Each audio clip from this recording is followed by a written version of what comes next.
All right, peace of Christ to all of you, and I hope my voice is coming to you clear and you can hear me perfectly. Please just let me inform me if you have any problem with the voice anytime during the broadcast, so we will fix it. Uh, Before we start, if you don't mind, guys, just copy the link of the broadcast and post it all over on Facebook, Twitter, wherever you like. The name of our title today, it might look funny, but I don't know what to do. I mean, this is how it is. Allah have a rooster and he ride the rooster. I mean, what you can do about it? Everybody is free to ride what he wish, and we believe in a freedom of speech and the freedom of taking your own transportation. So Allah, he choose to ride a rooster. Now this rooster obviously doesn't look like the same as we see in the picture, because it might look the same as a look, but the size is different. Based on the stories of the Muslims, this rooster, his feet is in the ground, which means the earth, and he have what they call the red thing in the top of the rooster.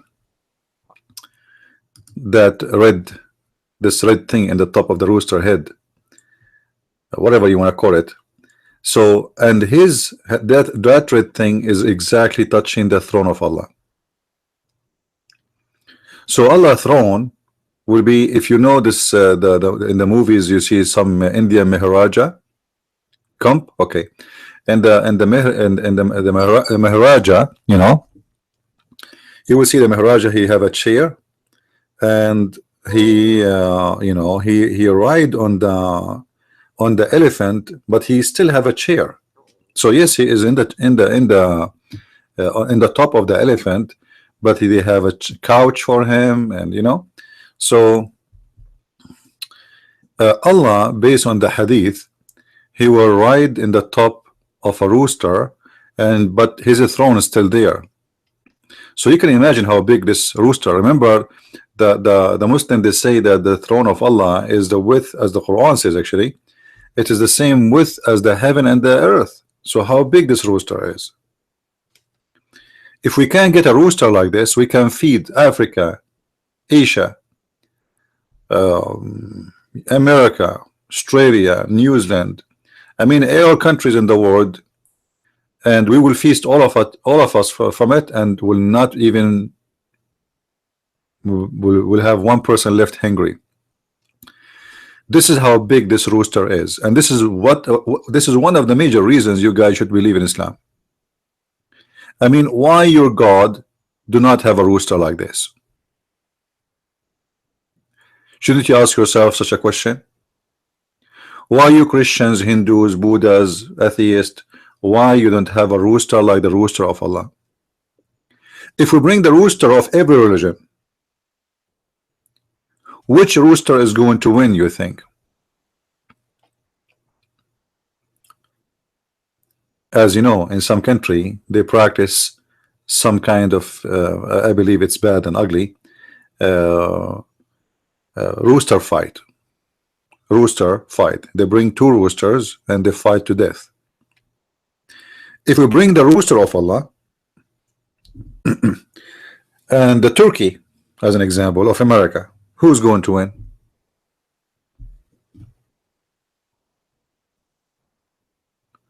I think the answer is so clear. The rooster of Allah is the winner, and your rooster have no chance whatsoever, not even close. So we need to be careful here and show some respect to the rooster of Allah, because this is a rooster of God, and this rooster, it is what Allah he set on, and obviously he is very close to Allah. I mean, who is more close to Allah than the one who carry Allah? If we have any Muslim in the room, on the chat, sorry, please let us know. Maybe you can explain to us how Allah is going to ride the rooster, so we can read the reference together. Until now we show no reference on the screen. I'm just waiting for a Muslim to say, to tell me how this rooster look like and where this rooster can come from. Now today we will continue what we spoke of yesterday. If you remember, yesterday we spoke about how Allah will descend every day, because there's a connection between the rooster and etc. Allah coming back, coming up. So look like the way Allah He move from place to place, He move in the top of the rooster, and that will make Allah really unique. This is the only God exists ever for all mankind who ride in the top of a rooster. Now we have different hadith which is a connection with the stories of Allah movement, but this hadith is weird. If you remember yesterday we mentioned how Allah descended and it was very funny because Muhammad he said Allah descended every day in the third part of the night, and we make a drawing and we explain to you. But today we have a hadith which is really weird. And this hadith, I challenge any Muslim to explain it to me. It's a challenge.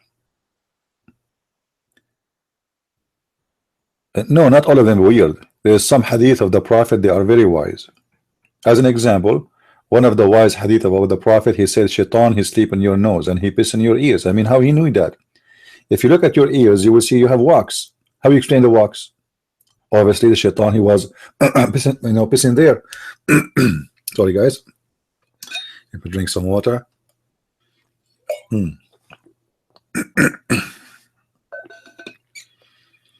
So the hadith of Allah is no question on the hadith of the Prophet is obviously all wise and all amazing.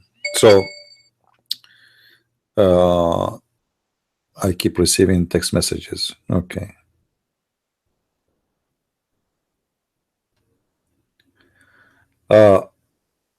So the Prophet, when he says something, it's obviously it's very wise and so amazing, and there's nobody can even doubt about it.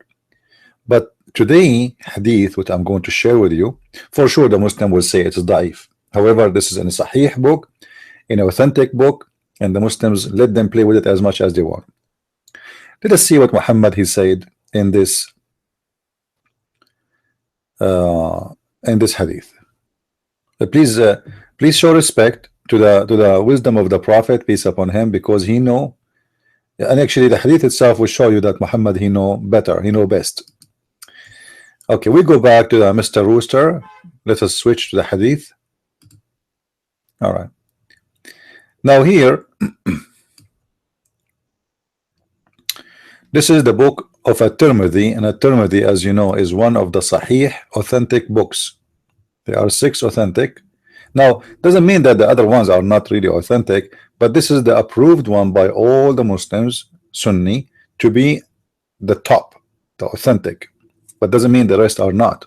Just take a note of that. Now,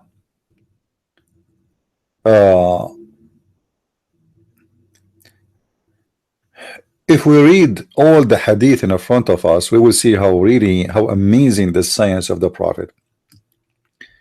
Abu Huraira said once the Prophet of Allah was sitting on with his companions, a cloud came above them. So the Prophet of Allah said, do you know what this is? I mean, sometimes the question of the Prophet are really weird. Guys, imagine we are sitting together and I have my camera open right now and there's a cloud in the sky, and I say to you, do you know what is that? One of you he says, what is that? What is that? What is that? And look right away, the Muslims, look what they say. The Muslims, they did not say it's a cloud. No, they don't dare to say so. They said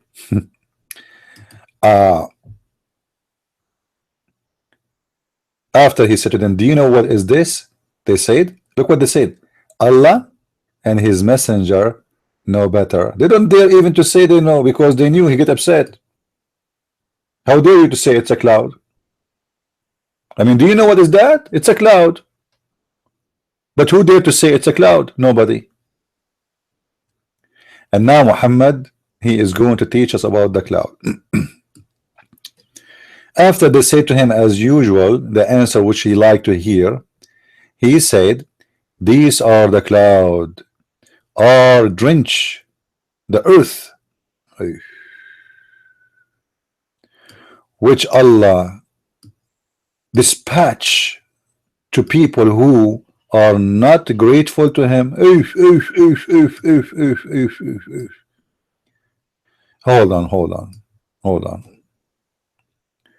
It is just a one cloud in the desert. It's not like a hurricane. So Allah, he sent some clouds in the desert, and Muhammad, he is explaining why those clouds are coming. Because Allah, he sent it above those who are not grateful for him. Okay, Muhammad, isn't it those clouds in the top of you and your companions? Are you saying you and your companions are not grateful to Allah? Is that the case?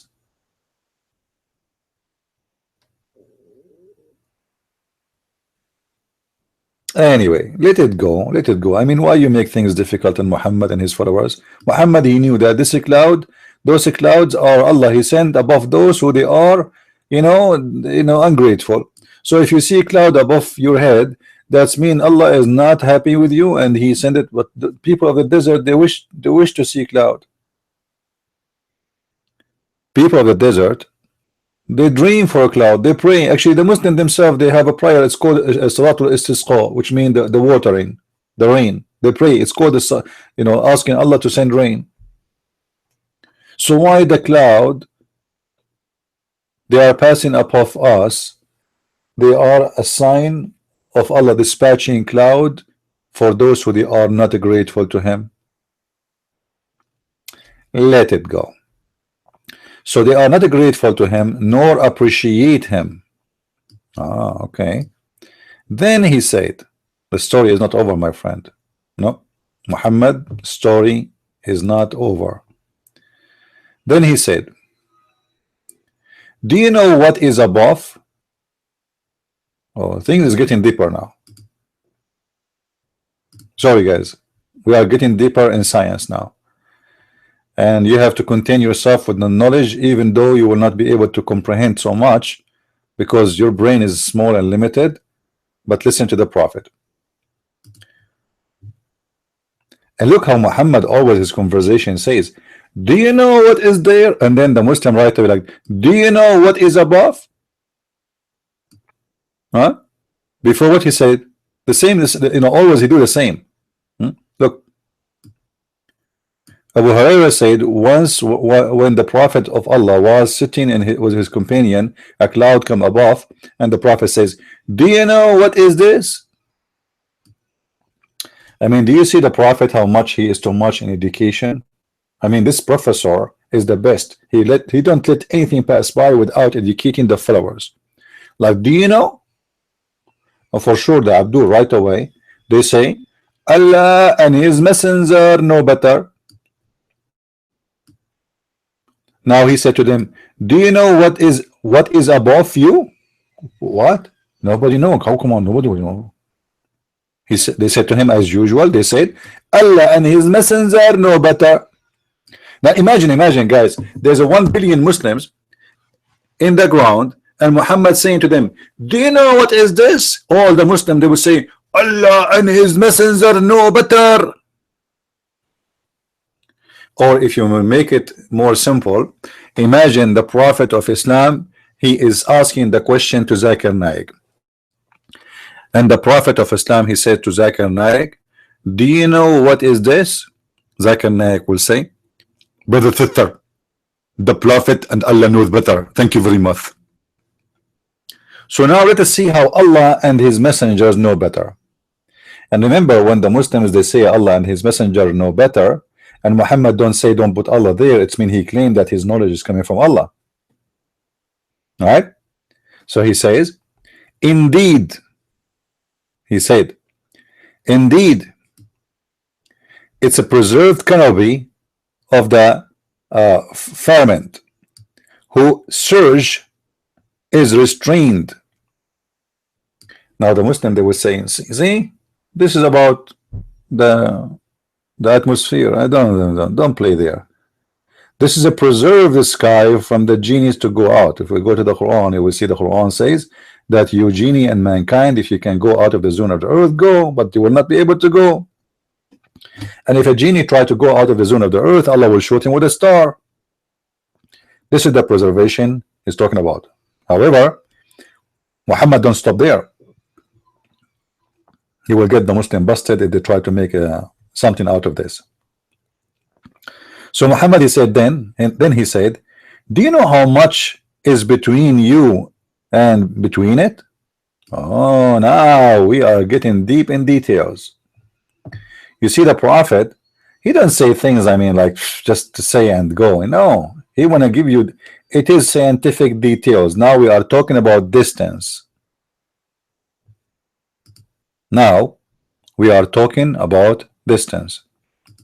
And you can imagine how a prophet exists 1400 years ago. He would know the distance between earth and heaven by meter, unless he is a prophet of God, unless God told him. So look what Muhammad, he said to them. So do you know how much is between you and between them? They said again, you know, I mean, this is like don't stop. Again, they said, Allah and his messenger know better.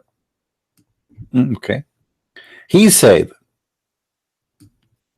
between you and it, which means the heaven, the sky, 500 years.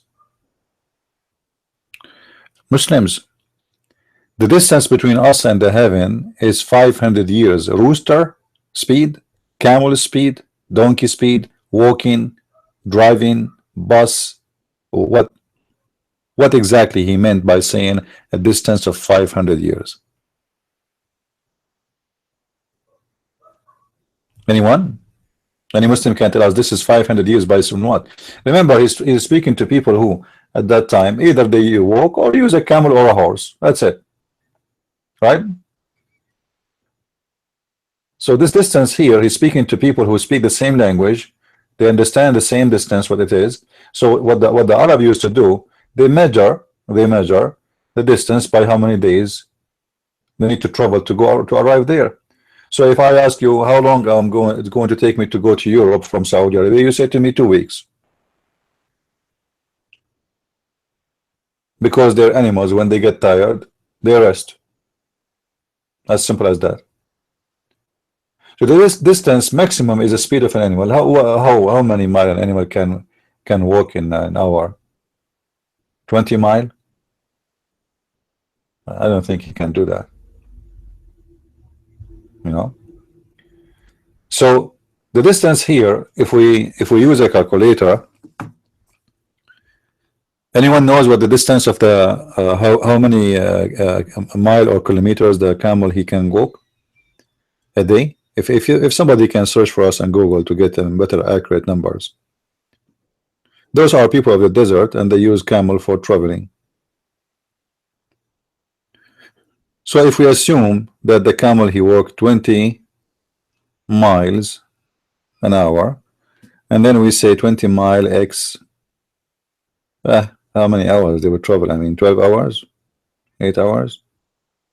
I think it's about maybe 10 hours. Because after that they will get really tired. So if we say this is the number, that means that the camel will move 65 miles. The camel can go. This is if he's running. This is the speed of running, not the speed of you know. They don't run. They cannot make the camel run for 12 hours, right? The camel run for a short time. This is 65 miles, 65 kilometers. Yeah, but walking, when they travel, they don't run. The camels, they use them to run if they are in war. but in travel they just walk, you know, they don't run.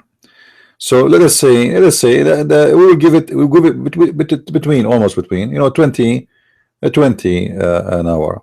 That will be 200 miles a day. So if we have a distance between Europe and Saudi Arabia, let's say 1,500 mile. I'm not sure about the number, but you're just guessing. That will be divided to 200, sorry.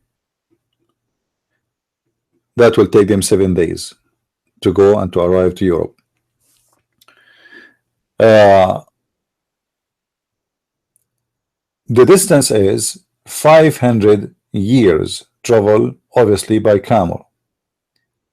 But then he says, continuing, do you know what is above that? See, things is getting more complicated now. They said, Allah and his messenger know better. He said, verily above that are 2 heavens. Oh man. Okay, so now we reach the first heaven in a distance of 500 years, camel speed, assuming. And then above that, the Prophet, he asked, do you know what is above that? The Muslims, as usual, they say, Allah and his messengers know better. Then Muhammad, he continued, between the 2 of them there is a distance of 500 years. So now how many heaven we have? Hold on. Actually, let's do the calculation at the end for all the heavens, because he will continue. Let us do that. So now we have the distance from here to the first heaven is 500, and then we have 2 heavens in the top of it. The distance between them is 500. But Muhammad, he missed something here. Anyone knows what he missed? Anyone notice what Muhammad he missed? Let us see who of you will notice.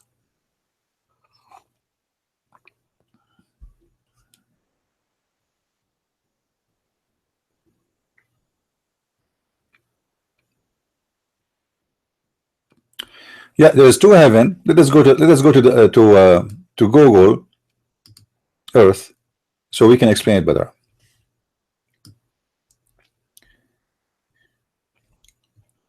This is the Earth, all right, and now we are going to go and travel 500 years above the Earth to reach into the heaven.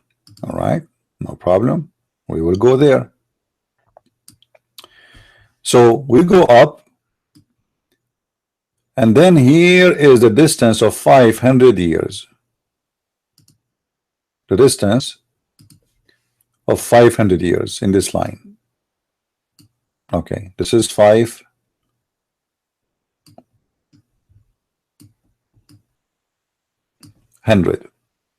Now Muhammad, he said, above that there is 2 more heavens. There is 2 more heavens. So this is heaven number 1, and there is heaven number 2. But Muhammad, he said, the distance between them, he's talking about who? About the distance between the 2 heavens, which mean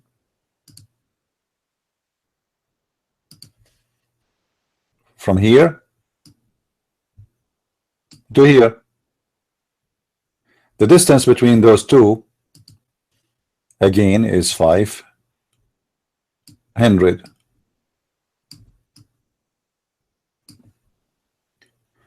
Muhammad, he missed this heaven. He forgot to mention what is the distance between this heaven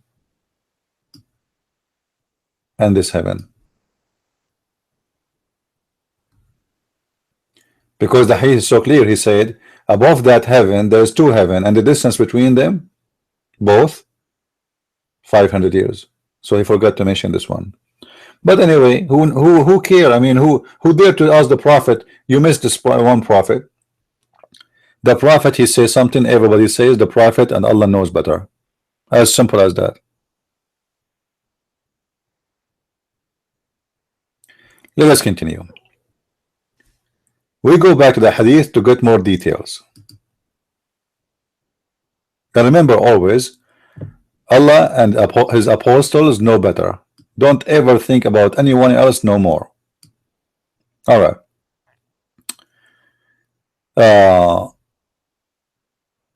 After he said, do you know what is above that?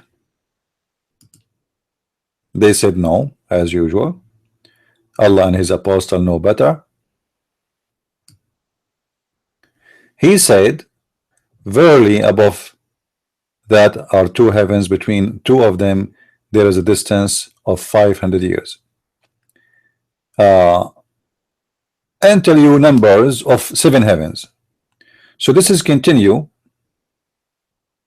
This is continue.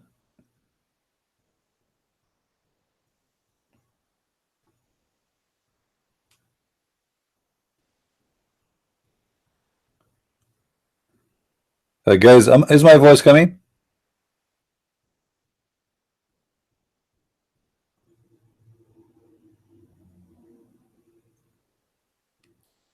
Is my voice coming?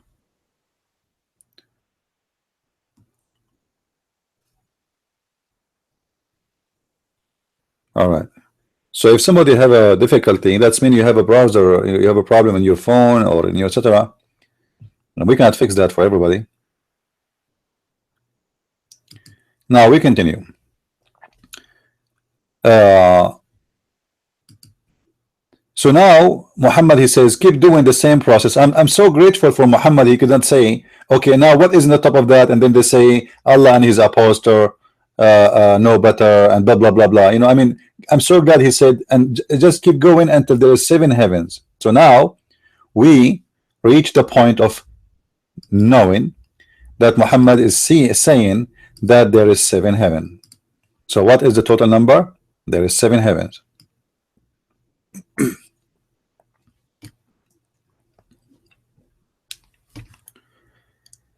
What is between each of the 2 heavens is what is between the heavens and the earth, which mean between each 2 of them is the same distance between the earth and the heaven.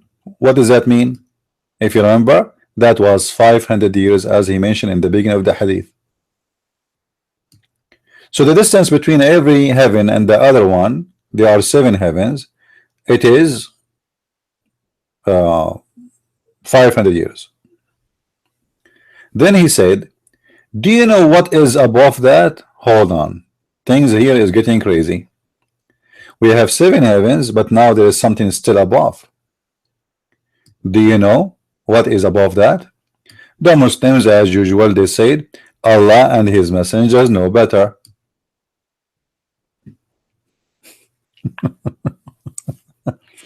Guys, don't forget please to copy the link of our podcast and post it in Facebook, Twitter as we speak, so more people will join us and they will learn.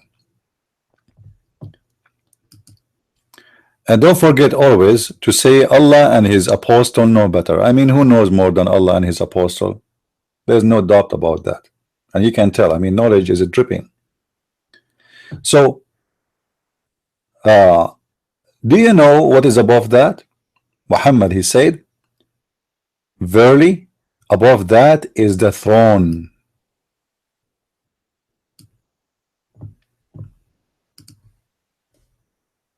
Verily above that is the throne.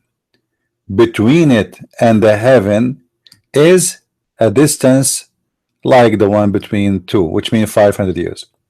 So now we have 7 heavens, and then Allah is in the throne. All right, let us make a drawing for this,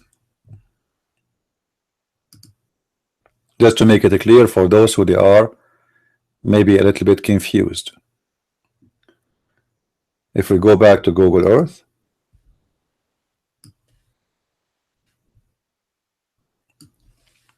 So we have 7 heavens. 1, 2, 3, 4, 5, 6, 7. Now in the top of those 7s, there's the same distance of 500 years. Then here there is a throne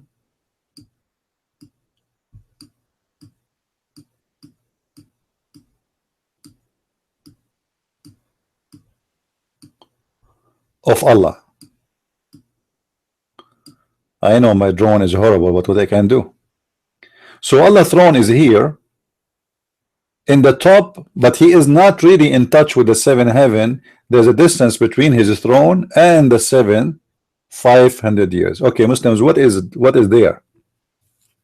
That area, where is the throne of Allah?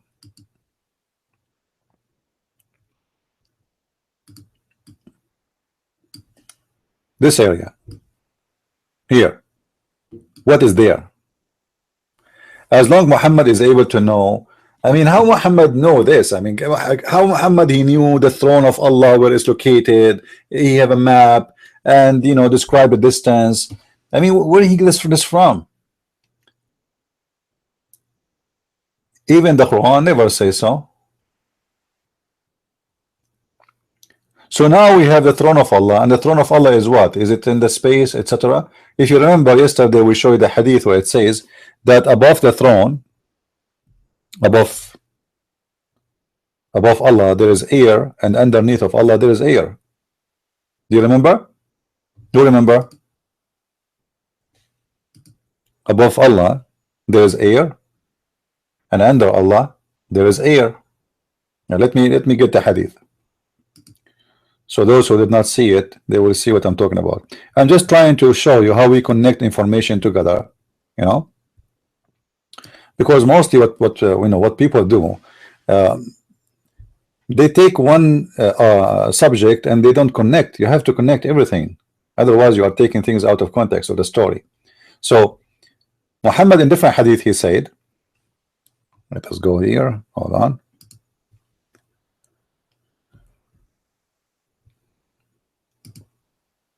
You know, if you learn how you think fast and you connect all the information in your brain, your processor, then the Muslims will run from debating you, because you can connect things fast.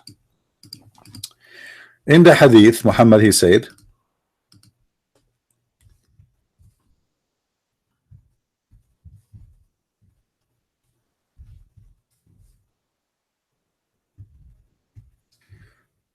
let's see if we can find it here. All right.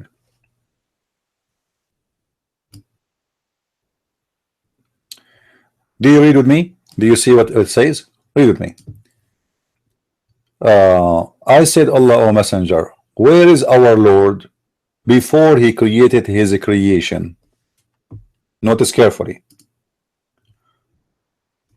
I said, Allah, Messenger, where is our Lord before he created his creation?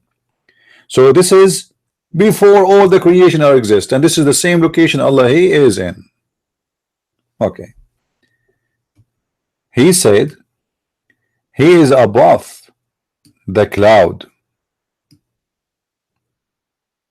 He is above the cloud, below which was air, and above which was air,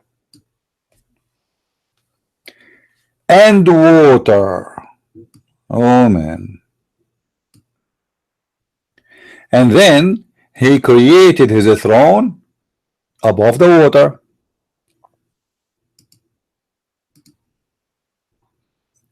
Do you see what I'm talking about? So now what we have, based on the both hadith we have, let us make a drawing again, and I apologize for the drawing I'm making. I know you don't like it, but what I can do, I mean, I have to use my art, to force my art on you. You are the only people who watch my art with no choice.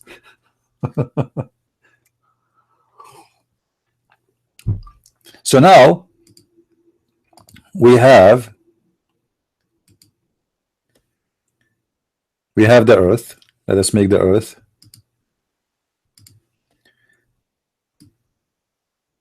But for sure the earth in Islam is a flat, but it's okay, we will make it this way for now.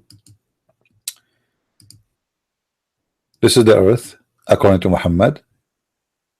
And then here there's a first heaven, second heaven, third, fourth, fifth, etc. 7.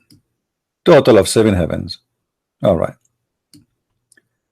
Then the throne of Allah is located here, 500 years above the last heaven.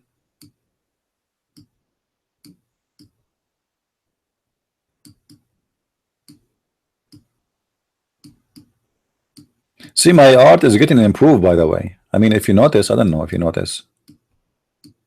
Is it? I think I'm getting better. I think Allah is helping me. So Allah's throne is here. However, the throne of Allah, above it, there is something, and underneath of that there is something else. So under the throne of Allah there is water.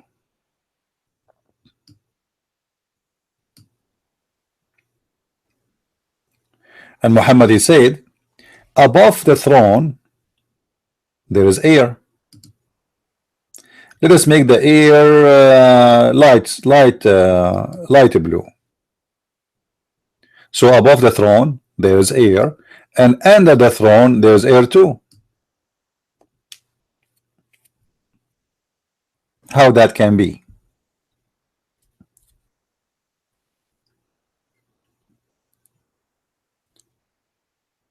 When Muhammad, he said, under the throne there is air, under the throne there is air, isn't it all those heavens are under the throne? All the way to the earth?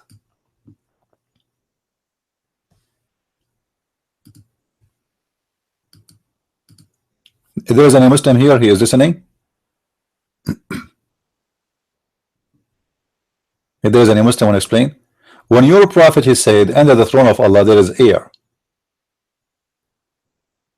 this is all is under the throne of Allah. Forget about what is above the throne of Allah for now, because it says in the hadith, as you see, under the throne there is air, above the throne there is air. Okay, under the throne is all this distance, as you see in the front of your eyes, all this distance here.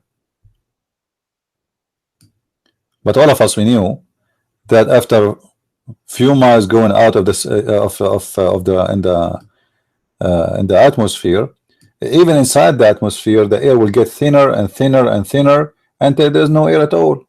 This is why when we fly in the airplane, you know, they have the airplane is supplying the passengers with the oxygen, because in the high level of flying, the air is so thin, the pressure is different, the oxygen is almost not there, so they have to supply the airplane with oxygen during the trip.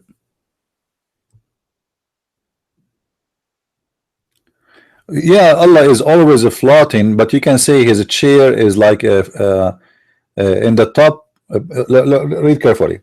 He said under the throne is air, and under in the top of the throne there is air. Let us read carefully again. Read, please. He said above the cloud, so he admit that there is a cloud.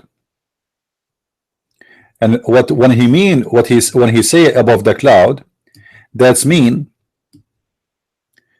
whatever he is talking about is between this distance and the cloud. That's it. So Muslim cannot say he is talking about the space, empty space. No, he's talking about that because above the cloud. So he said he is above the cloud. Okay, where? Exactly above the cloud. He continue, below which was air. So under Allah there is air. He is above the cloud, but yet there is air underneath of him. And above which was air. So above Allah there is air, underneath of Allah there is air.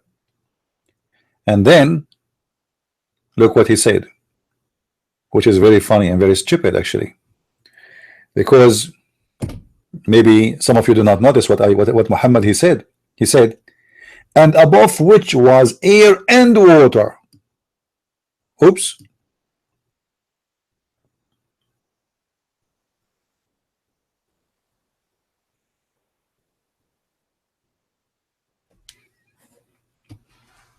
Hold on.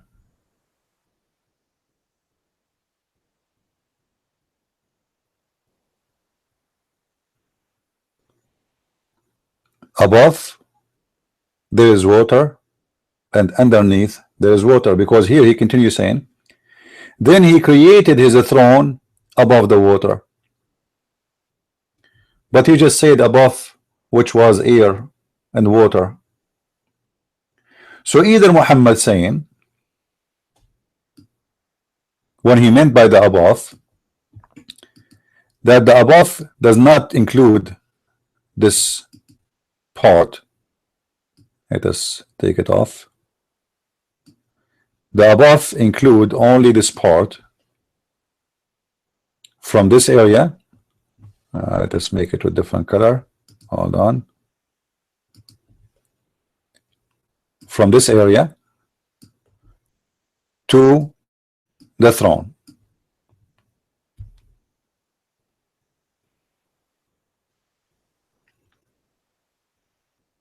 If this is the case, still it's a disaster, because based on Muhammad's story, between this area and this area here, this distance, which is 500 year x7. Remember, what is the distance between every heaven? It's 500 years, right? Okay. How many there are? 7. So the total is 3,500 years distance.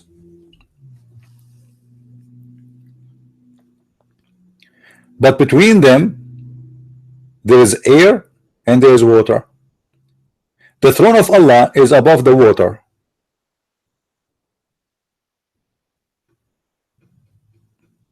And the water is above the air. Or the throne of Allah is above the air and the water, which means there's air between the throne and the water. Or the throne of Allah is above the water, that means that the throne of Allah is floating on the water directly.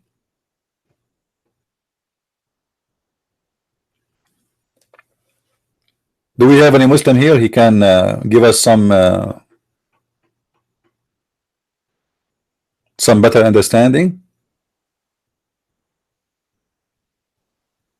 Now, to make this image more clear, because until now it might be confusing, we will go back to the original hadith we were reading from, and we will read something very important. I mean something, guys, if you have guns around you, please hide it. You might shoot yourself from this knowledge of the Prophet.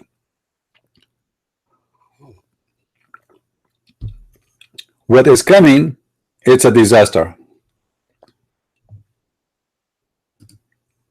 Let us go back and see what is the hadith in the other hadith which we were reading in the beginning, saying, because that will clear things out for us. And this is why I'm saying, in order to understand what Muhammad is talking about, in order to draw an image for his description, we have to read many things and connect them together.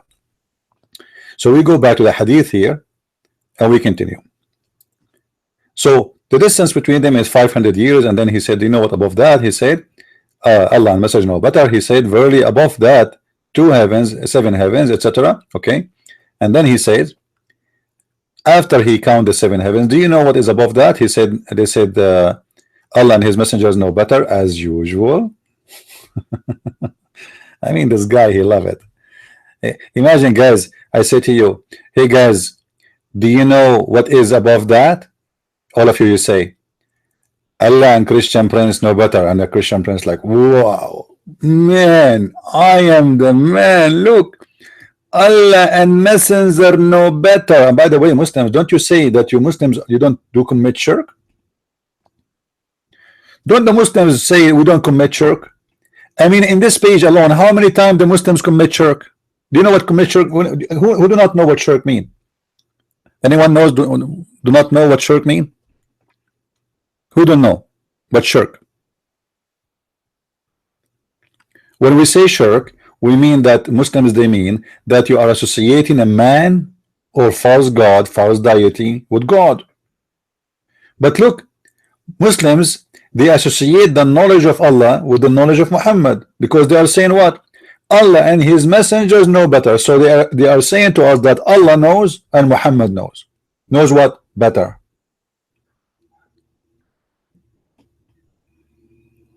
You know what I mean? This is shirk. Because if Allah and Muhammad, they share the knowledge, it means Muhammad is God.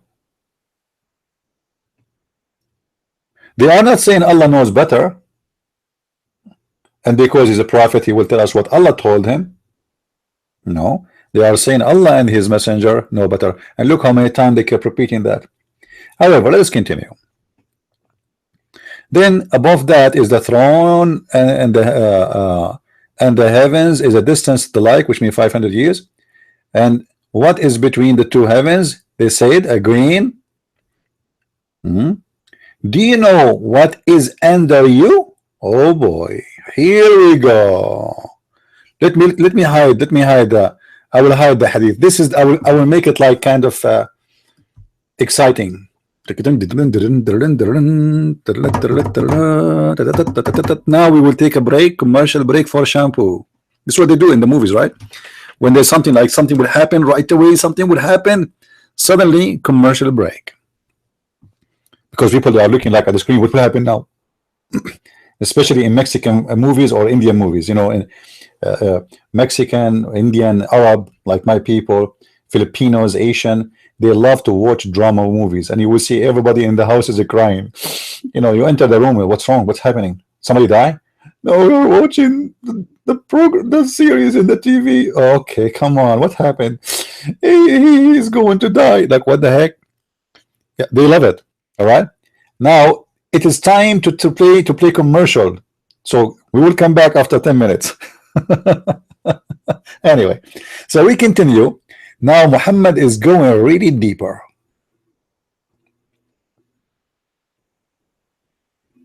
Muhammad is going really deeper. Look at this.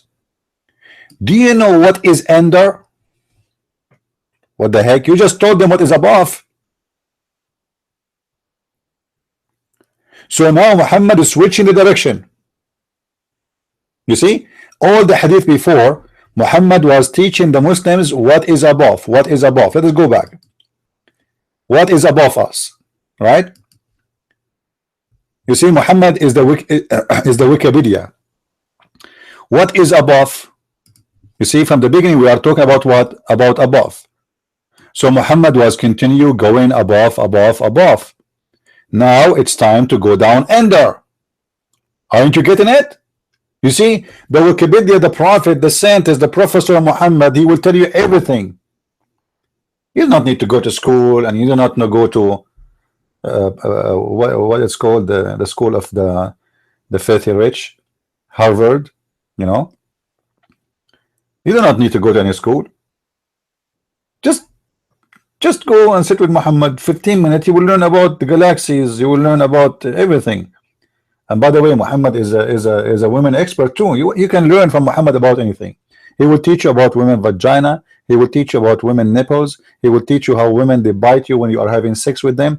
Why they bite you, why they don't bite you. I mean, the prophet, he is really good. Actually, there's a book. Man, I don't want to talk about it. Why I'm going there? Why I'm going there? Let's go back to the topic.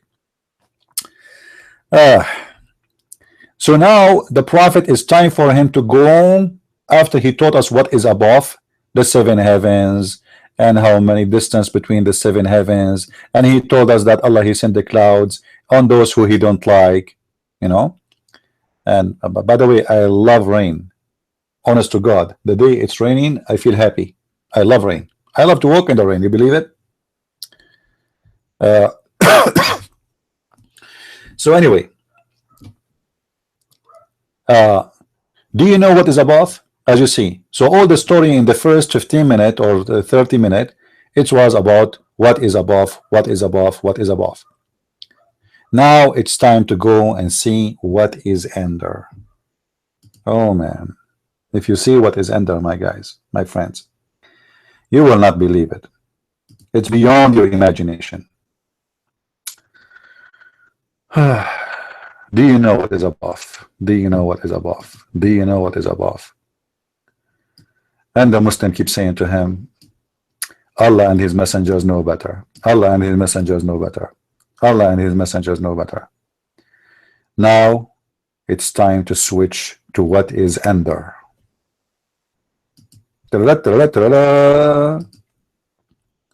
Now, do you know what is under? Now we getting deep in the ground. They said what they said. Guess what they said. Guess. After Muhammad he asked a question, what the Muslim will say? Guess. There's no way to know. I mean, it's hard. Allah and his messenger know better. That's it. You have to say that. You have, otherwise somebody will chop your head. Then he said, indeed the earth. Unbelievable. Unbelievable. How you know? That's astonishing.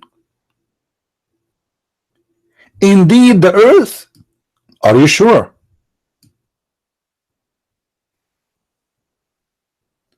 Guys, we want to have a prophet like this. Why we Christians don't have a prophet like this? He asks us what is underneath of you. We tell him you and Allah know better. And then he say underneath of you is the earth. I can't believe it. This is too much. I'm going. Sorry guys, I have to go. I just found that we are really in a big trouble. How come Ezekiel is not smart like Muhammad? How come Samuel? How come Moses? How come Abraham? How come Jacob? I mean, how come? Why we don't have a smart, super intelligent like Muhammad who tell us what is under our feet? Indeed, the earth. Look. Man, the wisdom is killing me. I feel like heart attack. Let's breathe. That's too much. That's too much. I don't know how the Muslims were able to handle this massive, huge information. Those Muslims, they never know anything. Now he just told them, indeed, it is the earth.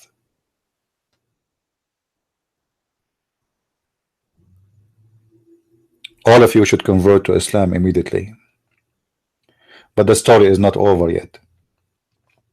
Then he said, do you know what is under? Ooh, things is getting really messed up. Do you know what is under? Let me move it up. Hold on. The prophet is really going to blow your mind now.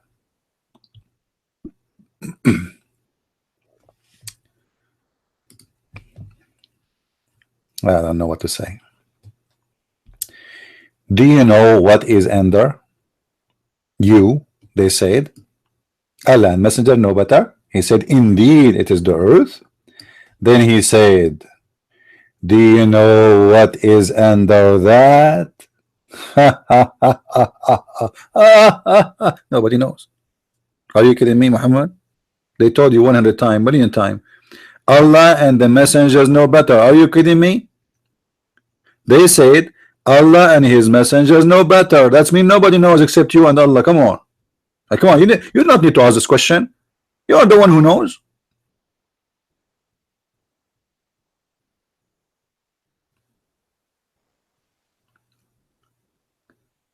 Then Muhammad, he gave us the wisdom, which is going to be the shot in my head. Let me wear my helmet and my suicide belt.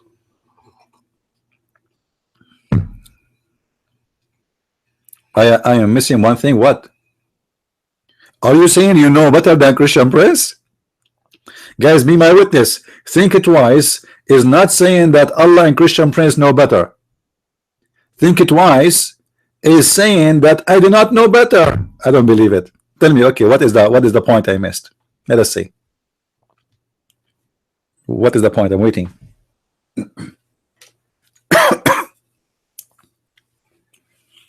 I'm waiting. Think twice. What is the point I missed? Give us the point. Maybe I missed it. Maybe, you know, maybe you found something else I did not. What is the point? You see, think it twice is making us excited now. He told us you missed something, but he will not tell us what I missed. Actions. He will play commercial right now. Oh, you will call? Okay, hold on. I did not go in Skype yet. Oh Lord. Sorry guys, I'm coughing. All right, my friend, you can call me now. I am online.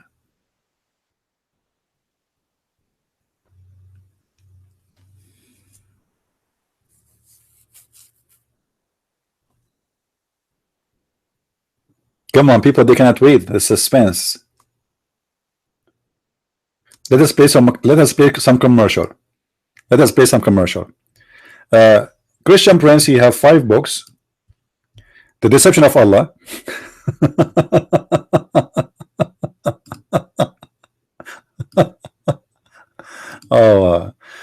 Abdul Mohamed. Who is the liar? Who is the liar? Yes, I couldn't want to write it because it's long. All right. That you're missing is that he keeps asking them, do you know? So if our messenger knows, he wouldn't ask them if they know. No, I don't agree with you. No. I think that's the point missing, because why is he asking them? I mean, Jesus. No. You believe this, but I say to you, or you've heard, but I say to you. My friend, we have to be truthful here. Muhammad is making them excited for knowledge. He's making excited them, like, do you know? Because if they knew, first of all, Muslim, they will say to you, my friend, he don't claim to be God. He is just a prophet of God. God told him. So he's asking them, do you know? So you cannot say that, you know. Same time, sometimes. No. I don't agree with you. No. Same time in the Bible, God, he asked Adam, where you been? Does that mean God do not know where Adam, you know, why you are hiding? So here the question is about to establish a conversation, not about he know or he don't. So I don't agree with you with that one. You know, we have to be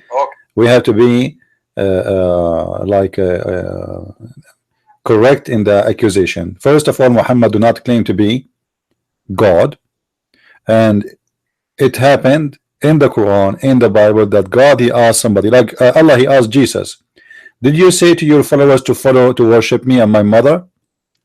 If you ask a Muslim why Allah is asking Jesus such a question, he will say to you, he's asking him to get the answer, you know, the correct answer from him, what he believe, not because he don't know. So we will learn. So I understand, but here, what's happening here is he's asking, do you know? No. Every single step. Yeah, but this is for. I understand your point. Yeah, I understand your point. This is for action. This is for action, my friend. So this is for action. You don't understand the logic of action. You did not study theater, did you? You did not. So you don't know. You don't know the logic of actions. Don't you see a movie? They start sometime from the end. Sometimes they go start from the middle. Sometimes they start, like, say, in 7 days before. You know.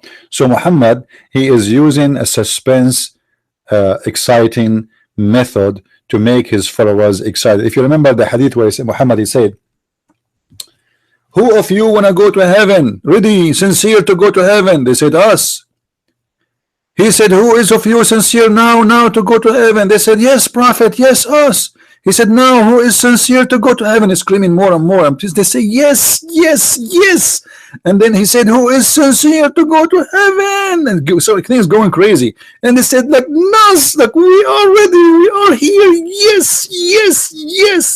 And then he said to them, say inshallah. Okay, CD. Okay. All right, we'll go back to the topic. Thank you for calling. So say inshallah, you know, after all this excitement, you think the train is coming, the bus is coming to take them to heaven. Like, who is sincere to go to heaven? Yes, us. Who is sincere to go? Yes, us. Who is sincere to go to heaven? And the Muslims going so crazy. Us, so we prophet, me, prophet, me, please take me, prophet, take me. And then after all of this, he said to them, say inshallah. God is willing. That's it. So my friend, Christian Prince and Allah know better. Don't tell me I missed a point. Now, we continue. I was saying to myself, how this happened to me? I miss a point? Unbelievable. Look like I'm not a prophet no more. Look, I am a qualified to be prophet like Muhammad, as an example, but not necessarily like him exactly. Muhammad, he like women, I like women. Women are beautiful. I mean, who can say women are not, you know, beautiful? Muhammad, he like horses, I like horses. Muhammad is literate, I am illiterate. Don't you see Muslims, they keep making fun of my English? Seriously. So I'm qualified. Muhammad, he like honey, I love honey. Right? The only thing between me and Muhammad wouldn't agree with that he liked children to have sex with, and I believe this is disgusting. Otherwise, I'm really qualified to be a prophet. And I am an Arab. And what is missing? Nothing is missing. Now we continue. We go back to the suspense. The suspense.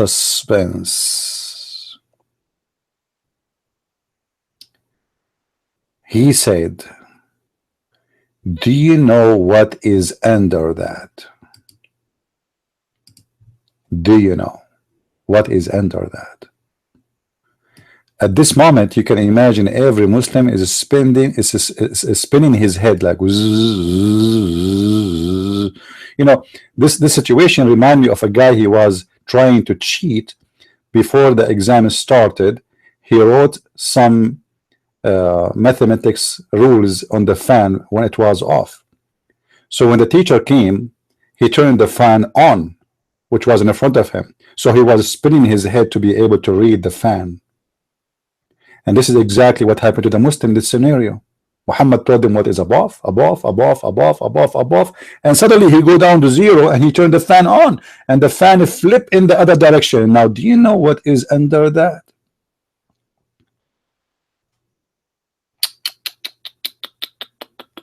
That's horrible. That's so difficult. I don't know what to say. We continue. Do you know what is under that? They said, Allah and his messenger know better. I mean, he said, verily, below it is another earth.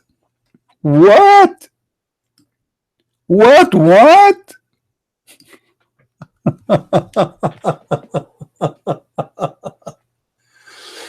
Oh, thank God I'm not a prophet, man. I don't want to have such a job. Underneath our earth, there is another earth.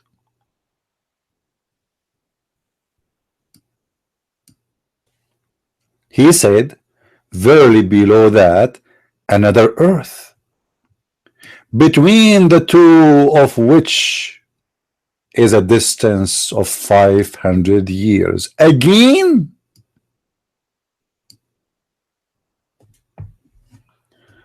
Oh mommy, mommy blue, mommy blue. The prophet, he blew my mind. Oh mommy, mommy, you scumbag, you. Oh mommy, Muhammadu, you crazy, you. Oh, mommy, mommy, mommy, oh, mommy, mommy, blue. We have a blue sky. I mean, who can imagine the wisdom of the prophet? So now we have an earth under the earth, and then we have 7 earths. Read with me, read until he counted the 7 earths. And between every 2 earths is distance of 500 years.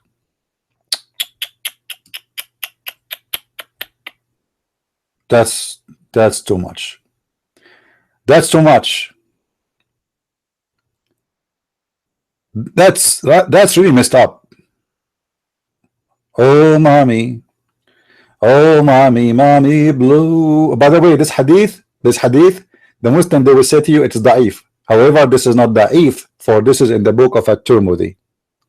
This is an authentic hadith in the authentic book of At-Tirmidhi. They will write for you down there, it says da'if. However, even da'if is accepted, by the way.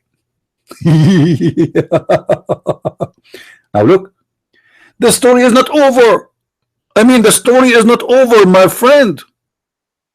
Do you think the story is over here? No, the suspense just started. There is 7 earth, and the distance between them is 500 years. Hold on. Let me go to Google. Okay, we need to clone 7 earth.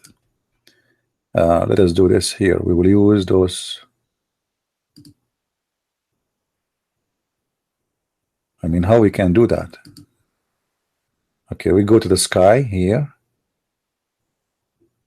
By the way, those images I took myself when I went in the top of my mule. You know, I took my father a mule, and we went to the 7 heavens. You know, just a trip, like for 2 months. You know, in the Greek mythology, there is 7 planets. Anyone knows who they are?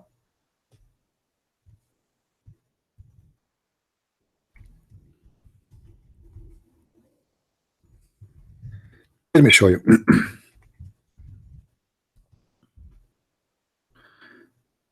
Maybe we can find. Excuse me. Forgive me, guys, for the coughing. All right, I found it.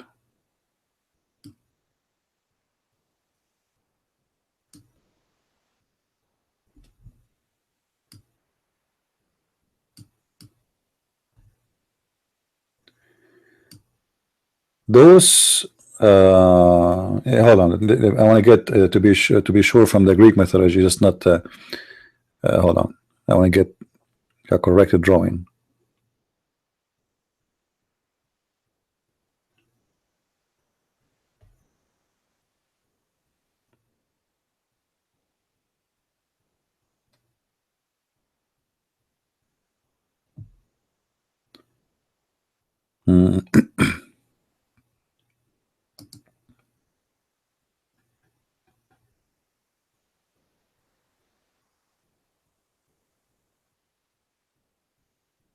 I'm just trying to find an image I can use, you know, legally, so they don't say we are using the image of somebody. This is the problem we have always.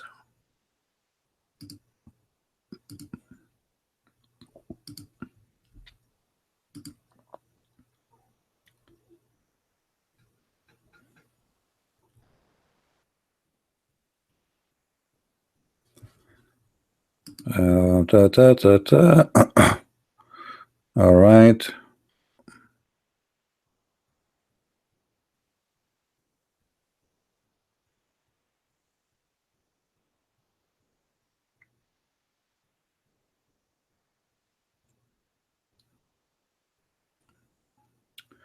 I saw it once in the internet, but I don't know if I will be able to find it.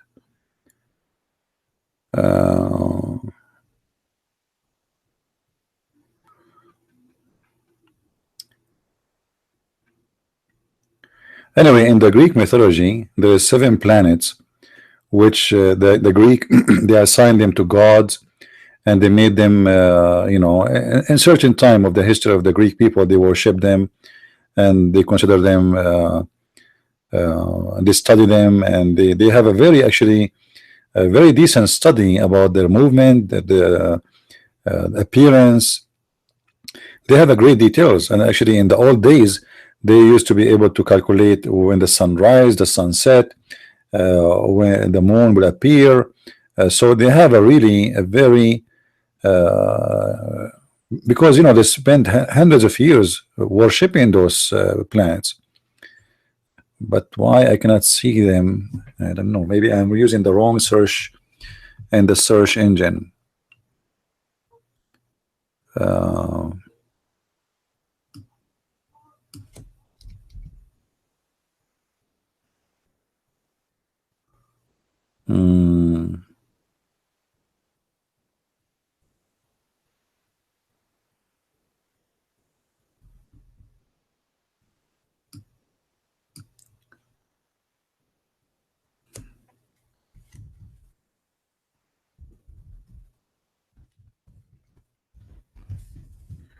I'm just searching.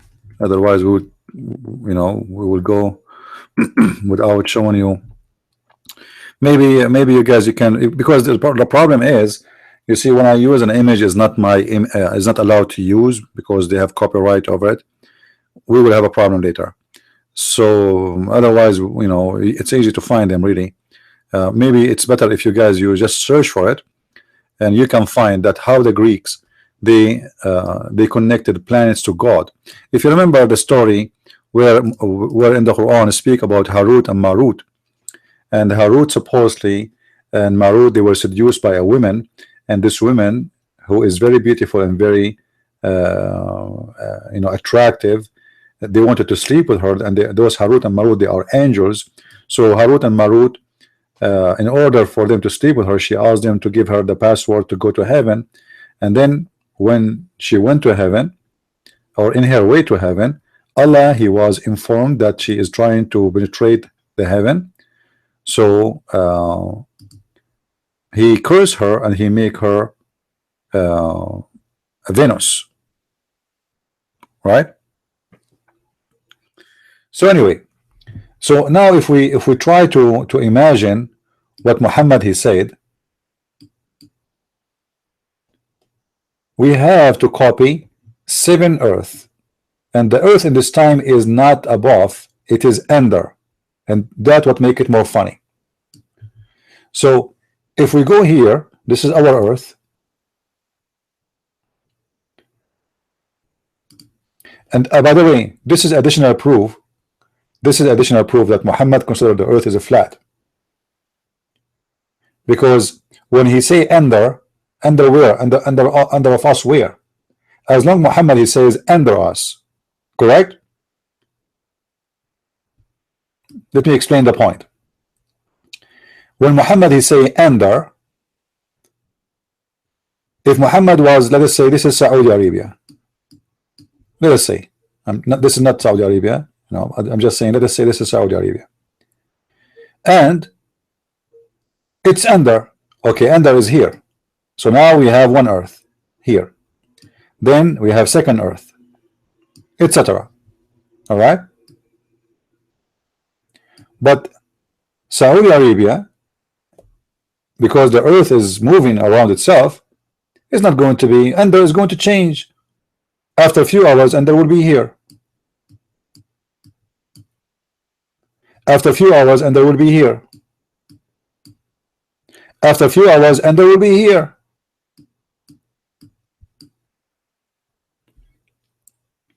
You know, guys, what I mean? The only way for under to be one direction and correct to say under is to say the earth is flat and it is in one position, correct? Otherwise under doesn't make sense, because what under we are talking about? What time Muhammad he say the word, his hadith? We don't know, night, day, it doesn't matter. He said under. Under what? Under our feet. Under our feet is not something fixable. The earth is moving, is going around itself. So what is under now is going to be above later. 12 hours later. You see, let us say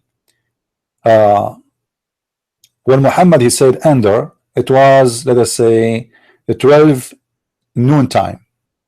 Let us show you the earth sun effect. Hold on.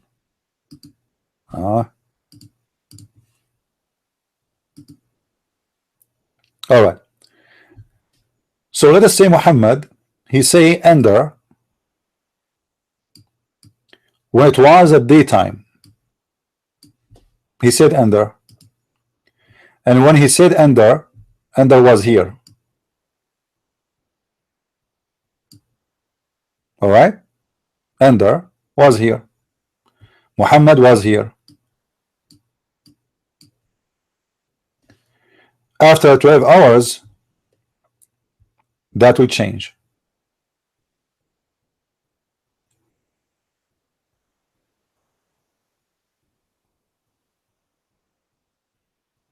Above will become under, and under will become above.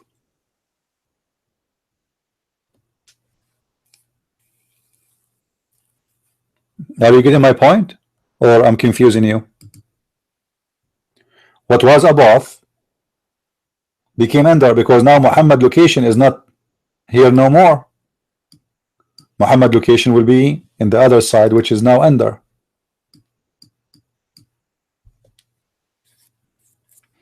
Are we getting the point? If I am in Saudi Arabia, let us go to Saudi Arabia exactly. Let us go specifically to Mecca. Hold on. I feel like I want to visit Mecca. I miss it. I miss doing Hajj there. I feel like I want to cry. Okay, we will go right now to Mecca. Terrorist attack. This is Mecca. It's night time now. If we take off the effect of the night, that will make it daytime. Okay, so Muhammad he said that in Mecca.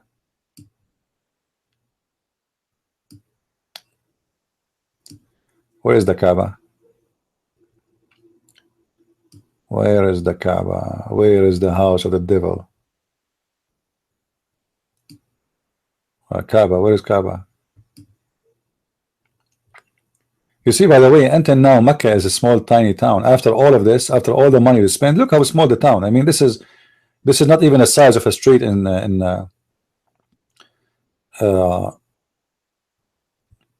Hong Kong.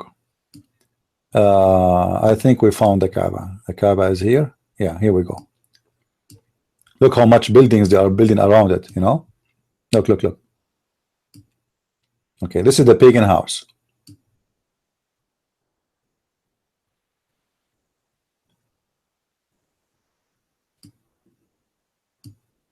Did you guys see the video of the ants doing Hajj? Did you see the ants converting to Islam? They are doing Hajj. It's exactly the same. They go around. Now, notice here, when the Muslims they do Hajj, how many times they go around the Kaaba? Anyone can tell me?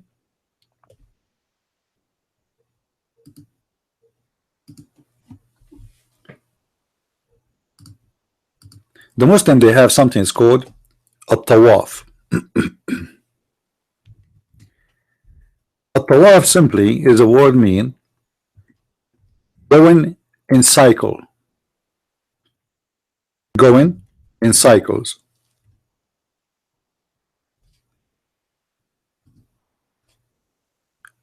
You might ask yourself why I need to go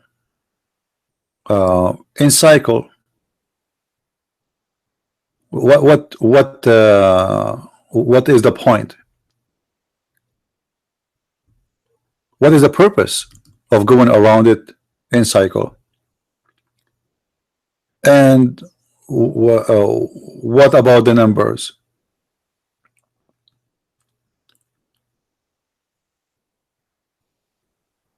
Why the Muslims they say we have to do 7?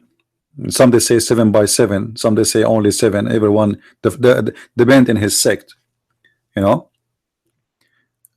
Some they say even 4. However, the most agreed upon that it is have to be 7 times.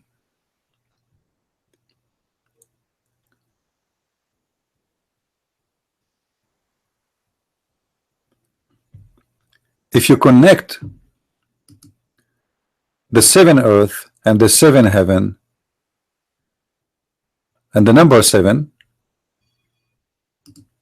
you will find that this is coming from the Greek ones, the mythology of those worshiping the Greek mythology, which is mixed with other mythology, by the way, about worshiping 7 planets in the sky.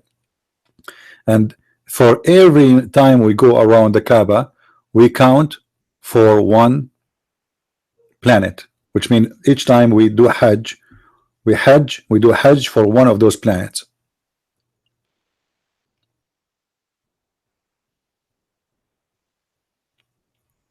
So the majority of the Muslims believe that it's 7 times we have to go around the Kaaba, and 7 times always presented in the Quran that there is 7 earth, there is 7 skies. And I believe strongly that Muhammad he stole from the Old Testament number 7 too, because number 7 in the Bible have a metaphorical meaning of perfection, same as number 3, same as number 12. You will see the year for Allah is a 12 month. The fasting Muhammad he asked for and he was practicing in the beginning, it was 3 days.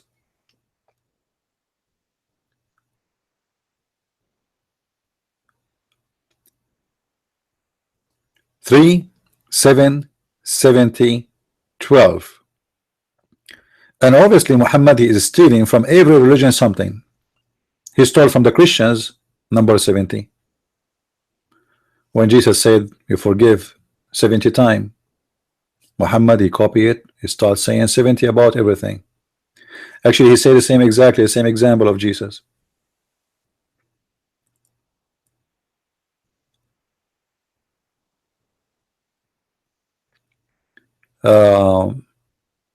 I can show you many examples from the Bible, but we don't want to go out of the topic. Let us focus in what Muhammad he said. So now Muhammad, let us say he was sitting here in the Kaaba, and I will make an X over the Kaaba. Let us put a mark here. Place mark. Tools, ruler, add the folder, place mark. We move it here. This is the Kaaba. All right. We call this one Kaaba. Let us type in English.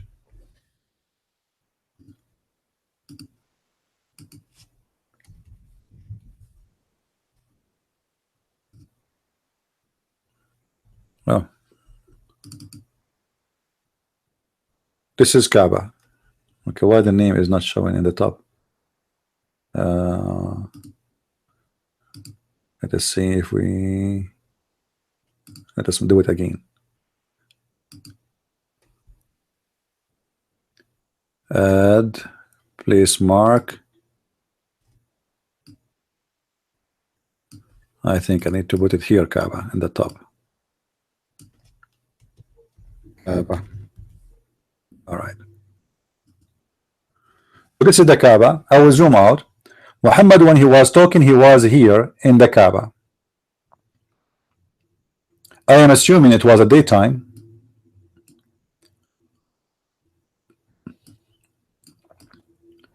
So when Muhammad speak about above and underneath, For some reason Google freeze. Okay. All right. Where is the place? When you zoom out it goes. And what happened? Google froze. I can't move it.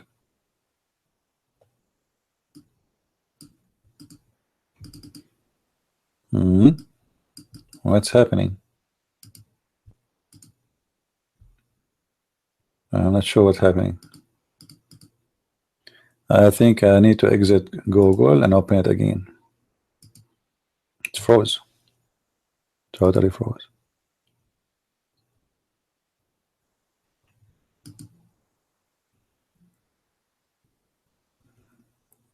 All right.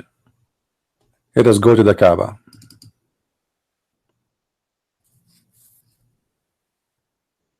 Again.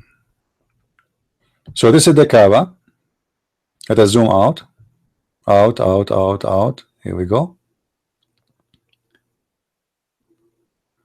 But you see, each time, this is Saudi Arabia right now. And when Muhammad he spoke about Ender,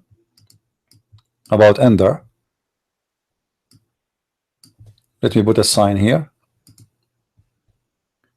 This is what Mecca is, and this is Ender.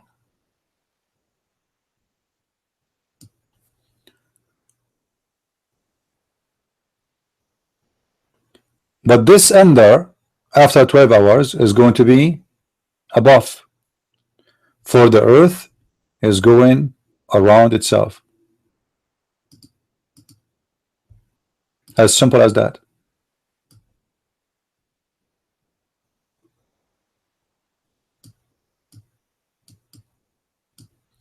So what is Ender? Soon is going to be above. And Ender will move later to here, and here, and here, and here, during the cycle of the earth around itself. This is what Ender is. Ender is everywhere. So when Muhammad said, and under that there is 7 earth, that means there is 7 earth from every direction. But for sure Muhammad he don't mean that. There's only 7 earth. The Quran said that Allah created from the heavens 7 skies. Actually it says skies, not heaven, the correct translation. And from the earth similar number. If we go to the Quran we will find the following. Just to show you that this hadith confirm what is in the Quran, which is will lead us to that the earth is flat, obviously. Let us open the Quran.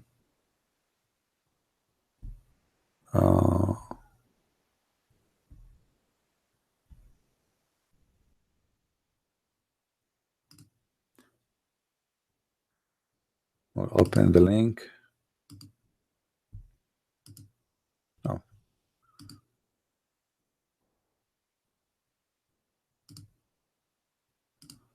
All right. This is the Quran of the Abdul.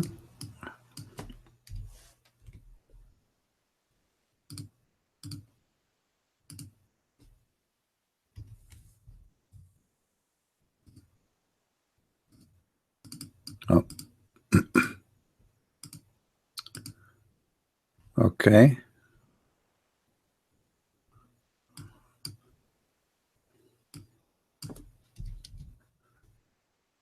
All right. Let us see.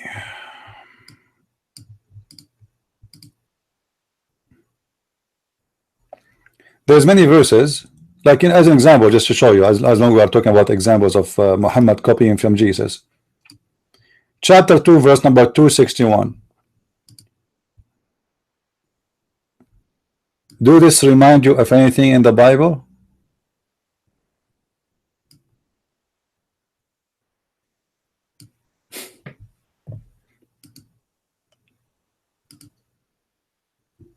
Do you see something remind you of the Bible?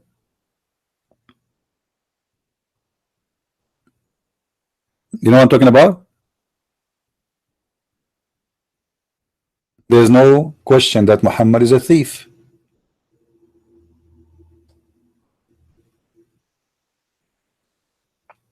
So he took numbers, we have them in the Bible. Actually, sometimes even they copy the same story and he claimed that it is coming from his God.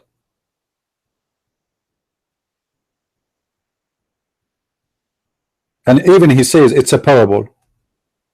He is quoting for you, it's a parable. But yet he claimed that the one is saying this parable is Allah. Let us continue.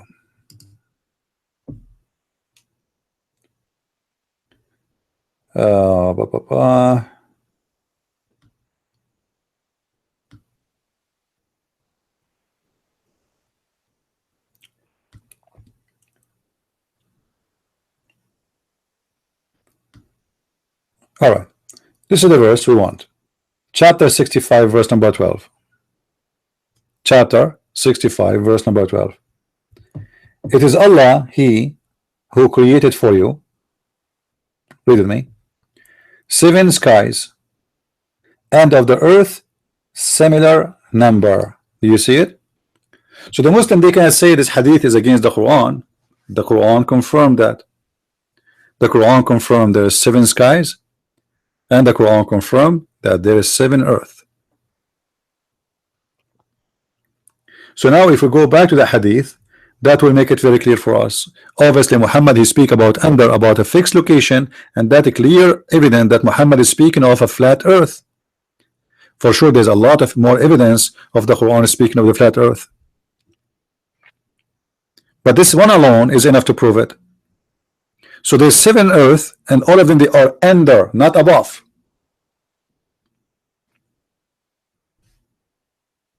There is 7 earth, and all of them, they are under.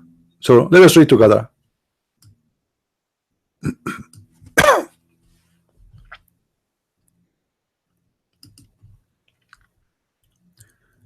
Do you know what is below? To make it sure, Muslims, read with me please. Below it, do you know what is under? Under what? He was asking them what is underneath of us. Read me. They said, Allah Messenger, and he know better. About what? He said, do you know what is under? Under what? Under them. He said, indeed, it is the earth. So for sure what is under here is about a location of the earth. The earth, under the earth. So we are not talking about under the sky or under the cloud or under etc. or no. What is under our feet is the earth. What is under the earth? He continues saying, there is 7. There's another earth, and the distance between each one of those earths is 500 years. And then he counted, 7 earth, the same as 7 heavens. Between the distance of each one of them and the other, it's mean that there is 500 years. So if we make a drawing for this, we will get the following. Let us go back to Google. We will make the earth smaller. I don't know if this thing can work to show you on the screen. Yeah, I think that will work. All right, look with me guys. Here I'm going to make 7 earth,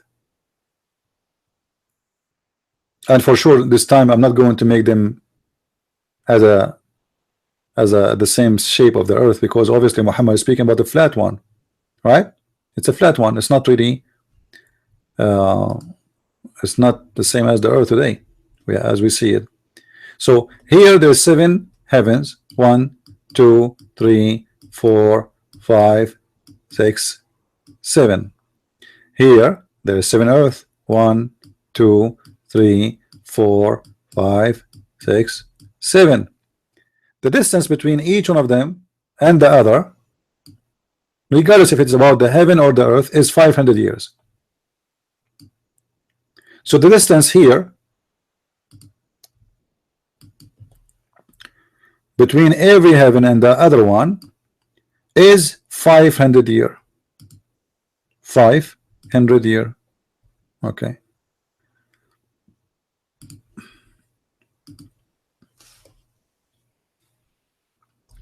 Let us switch to English.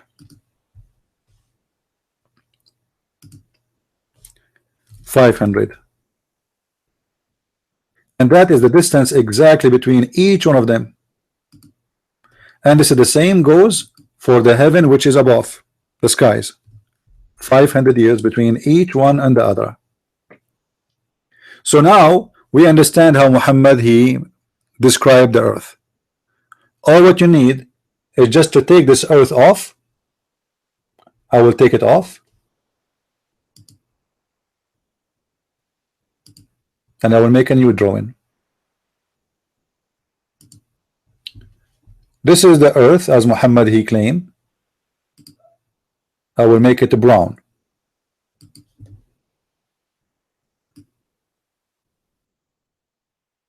Now let us take the arrow off. Hold on.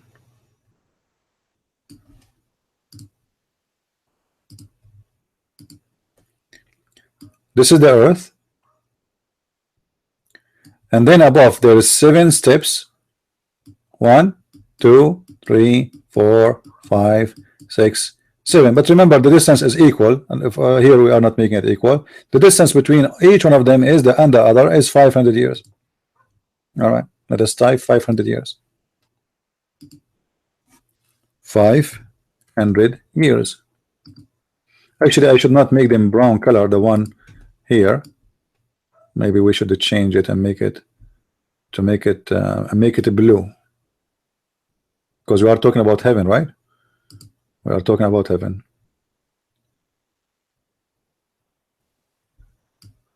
So we are going.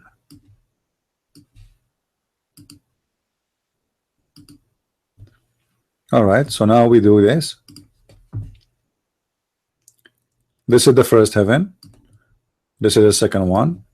This is the third. This is the fourth, fifth, 7. All right, 7 heavens. The distance between each one of them is 500. Now we go to the 7th earth.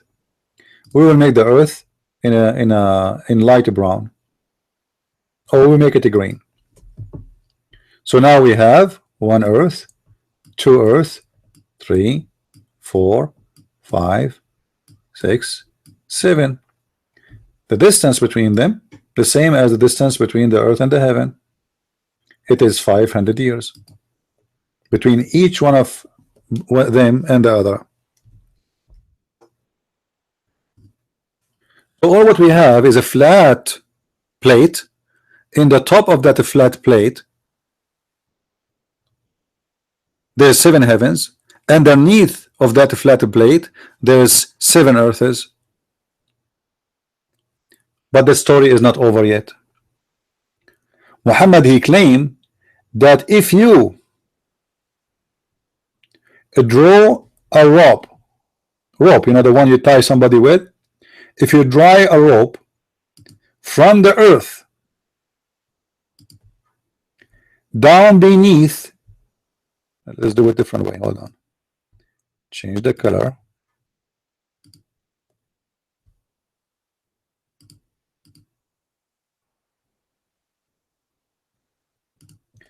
If we send a rope down to the 7 to the 7 earth, and then we pass them here, what we will find, you will not believe it. We will find Allah.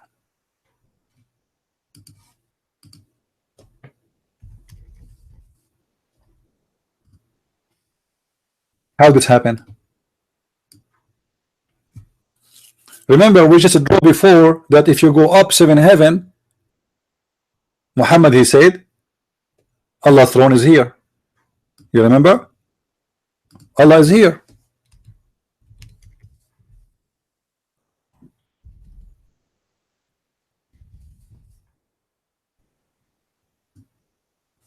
But now we go down the earth. There's 7 earth.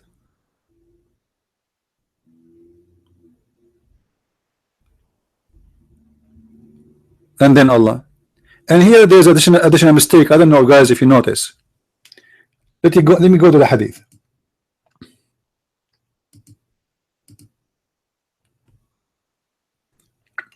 Let me go to the hadith. Hold on.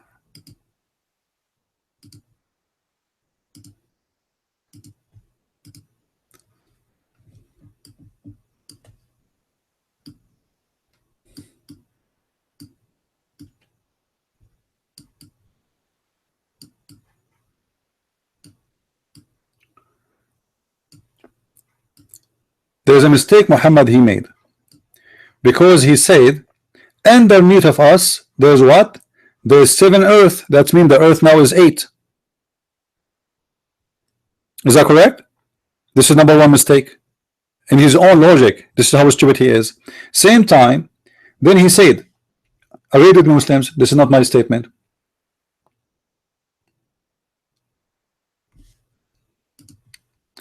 By one who is hand, let me switch to a line. By the one whose hand, whose hand is the soul of Muhammad, which he's swearing by Allah, saying, I swear by Allah, the one who is my soul in his hand. The translation is kind of funny. If you were to send a man down with a rope to the lowest earth, then you would descend upon Allah. Like what?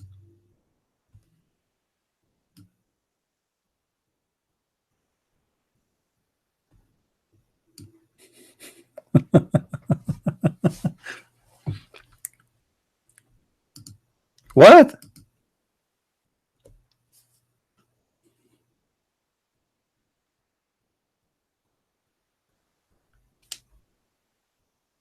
I thought Allah is above. Allah is above the 7 heaven, and above, underneath of Allah there's water.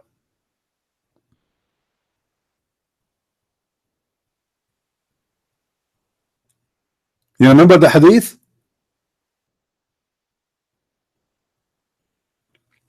So if I go now and take a rope and go down, if I take a rope and go down, I will descend upon Allah. Allah, my Allah, let me put my foot in your shoulder. Where are you coming from? Where are you coming from? ChristianPrince, where are you coming from? I did what the Prophet said, to descend with the rope, and I am landing on you.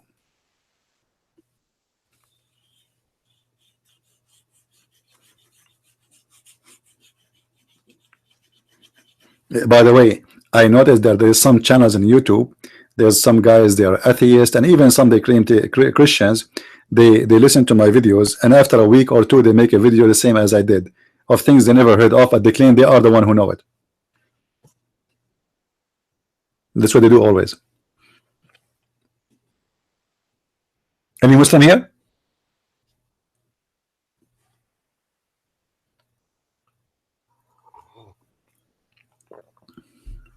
Any Muslim?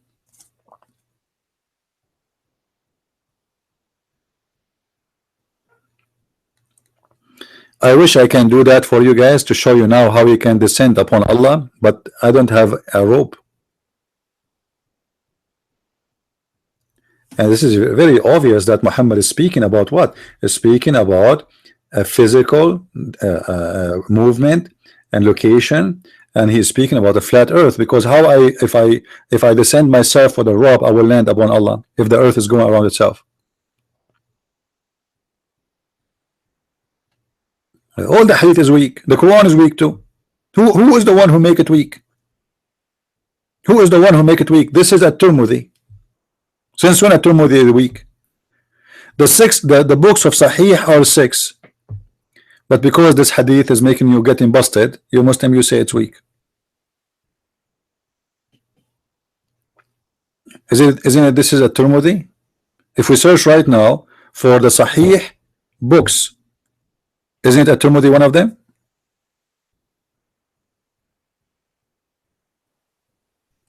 Any hadith will make Muhammad look stupid today, they say it's weak. What does not? Do you know even the isnad? Look how stupid the Muslims, guys. They say that isnad. What isnad? Do you know what isnad mean? Isnad is those who witness for the hadith. You were there. People, they can add names, they can take names. What isnad? The one who wrote the hadith, he exists 300 years after Muhammad. So how he can be sure who is the one who reported the hadith? He was there. And you know why this hadith was accurate, as long you are a scholar in isnad, huh? Why it was accurate for the scholar, but for you it's not. How come at-Tirmidhi he put it in his book as a book of Sahih? You know what I mean, guys? How the scholar, he did not find that this is weak, but Hani, this guy Hani, who have a pedicure and manicure, who put the eyeglasses in his head, who have an iPhone, he knew it's weak. Hani, who came 1400 years after Muhammad, he knew it's weak. But the scholar who collect the book, who spent his life studying, and the Muslims approve him to be a scholar, he's a stupid idiot. You do not know. You idiot, what a chain of narration. I bet you do not know even who reported. Let me show you the chain of narration, you dummy. Read. Jami' al-Tirmidhi. Al-Hasan narrated that Abu Huraira. Are you telling me Abu Huraira is not trusted? From Qatada. Do you know who's Qatada, you idiot? Those are trustworthy hadith.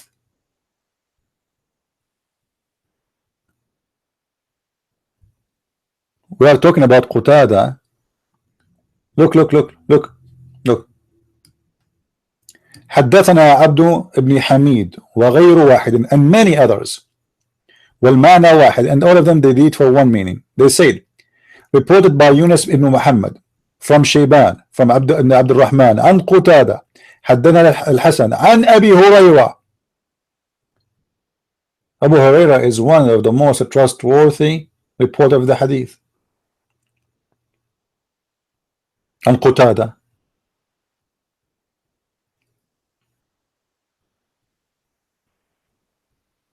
All the hadith is weak. The Quran is weak. Okay, let me ask you. Is the Quran is weak? Is the Quran is weak? Yes or no? Is the Quran is weak? Yes or no?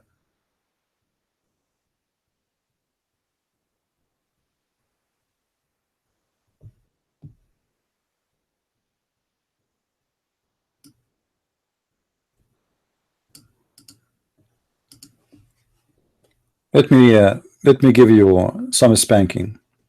Is this hadith is weak? The one in front of us, Hani. Is this hadith is weak?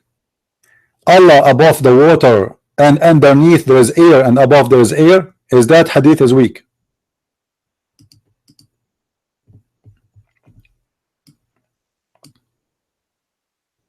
What do you say? And by the way, when they say it's Hassan, it's not even true. This is a book in Sunan Ibn Majah, and this is Sahih. Jami' al-Tirmidhi, the same. Now let me get you more busted. Hold on.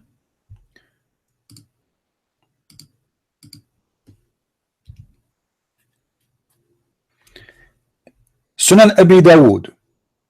I have been permitted to tell you about one of Allah's angels who bears the throne, that the distance between the loop of his ear and his shoulder is a journey of 700 years. Honey, is this hadith is weak?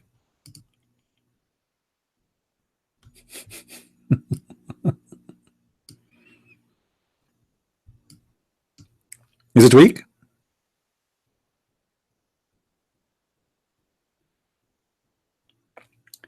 The distance between the loop of his ear and his shoulder is 700 years.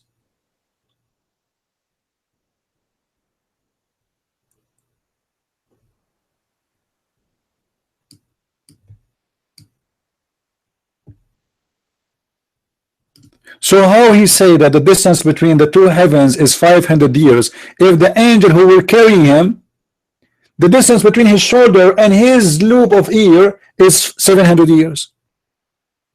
That means his ear will pass this, the heaven.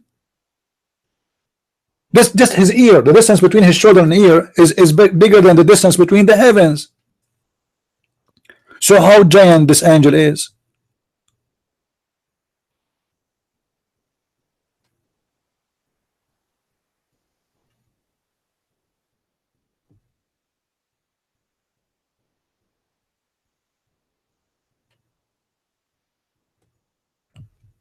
Any hadith will make Muhammad look stupid, dumb. The Muslim, they will say to you, it's weak. Immediately. Right away.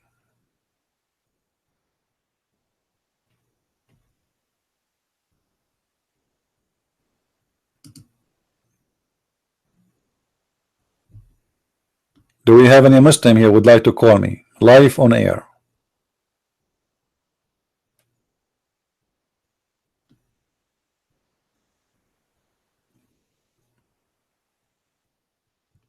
Actually, you know, there's tons of hadith which is explained to us the nature of Allah. Allah is obviously is a physical being, and his earth is 7 earths, and his heaven is 7 heavens, but they are physical too.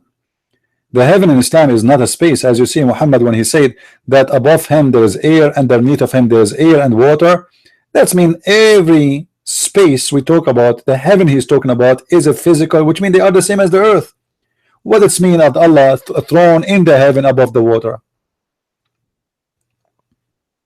That means there is something. The water is floating in the space.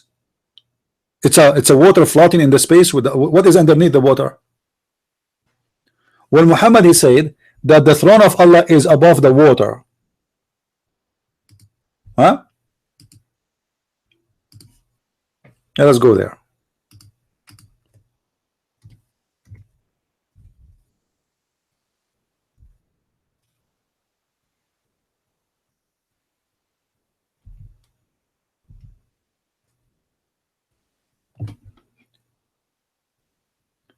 This is a Sahih hadith. And guys, just to show you how the Muslim contradict himself. Look, this hadith has been narrated in the authority of Buhani, which same chain transmitters, but there is no mention of the throne upon the water. Okay, so what we understand that, does that mean the throne upon the water is rejected? No. Read with me. I heard Allah Messenger, and this is Sahih hadith, saying Allah ordained the measures of the creation 50,000 years before he created the heaven and the earth, and his throne was upon the water. Look at this one here. Allah apostle said, Allah hands is full. Allah hand is full. Full of what? Allah have hands, and they are full. Is not affected by the continuous spending. Allah spend. He keeps spending money. Give $5, $10, you know, because this is how we buy our food. Day and night. He also said, do you see what he has spent since he created the heaven and the earth? Like, what the heck? Obviously this God is a physical God who the wealth of this earth is coming from spending. Allah have a budget.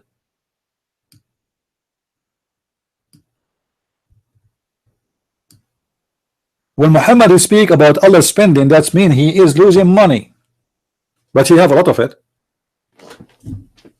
But that how that can happen?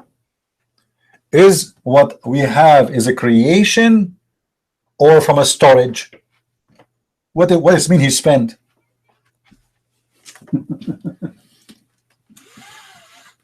You know, when you say you spend, it means you waste it. It's gone. That's it. It's a spending.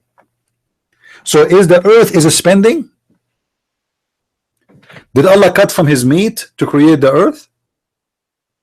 Did Allah cut from his ears to create the earth? What it mean he spent? Did Allah cut his hair so he can grow trees? And then he says, yet all that has not decreased. What is his hand? So his hand is always full. He have a magic, but he's spending. He also said his throne is over the water, and his other hand is the balance. So now we have two hands, and obviously those hands are physically exist, and he used them physically. And he have a throne which is a physical throne, and this is what the Quran says, that 8 will carry the angel of Allah, and one of them, the distance between the lobe of his ear and the shoulder is 700 years. Let us continue. Is that Sahih Hadith or this is a weak Hadith? This is Sahih. And by the way, for the dumb Muslims, you can go right now and search in YouTube for Sheikh Hamza, and he will show you that Sahih or Da'if is accepted. Doesn't matter. Even the one you call Da'if, just to show you how idiot you are.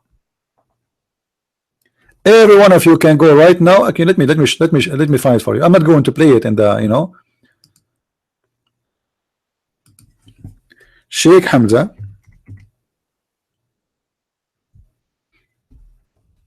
Let me pause the video for you, and you will see how the Muslims lie to us when we see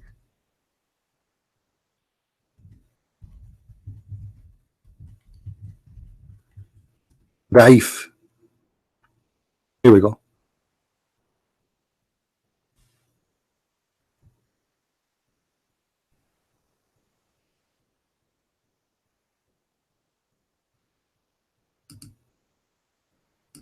Take this link, all of you, and open it, and see how Sheikh Hamza, he explained to the dumb Muslims that even weak hadith is accepted. Open it. This is in their mosque, and hundreds of Muslims are watching, and nobody dare to say to him you are wrong. Is that correct? So what Da'if mean? Da'if is the way to run away.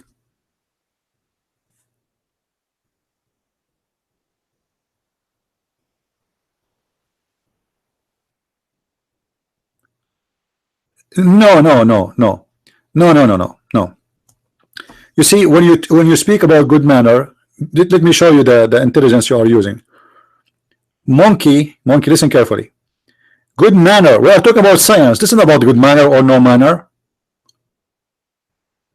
Are we talking about good manner here? He is explaining how the heaven and the earth is created. So what good manner? I mean, your logic is weird. So the Muslim, they want to say to you, if the hadith is teaching something not good manner, we reject it. With the Quran teaching something not good manner, when Muhammad, Allah his God, said to him, why you are hiding what is manifest to you about a woman you like? This is not a good manner. A man, he have a lust for a married woman. When the Quran says to Muhammad, why you are forbidden to yourself what is Allah made lawful for you? This is in the Quran, the chapter of At-Tahrim, verse number 1. Muhammad, he forbid to himself what Allah made lawful for him. This is not good manner. You cannot forbid what Allah make it lawful. So this is a very false logic too. For the Quran itself mentions something Muhammad he did always is not a good manner, but yet the Muslim accepted just because it's Quran.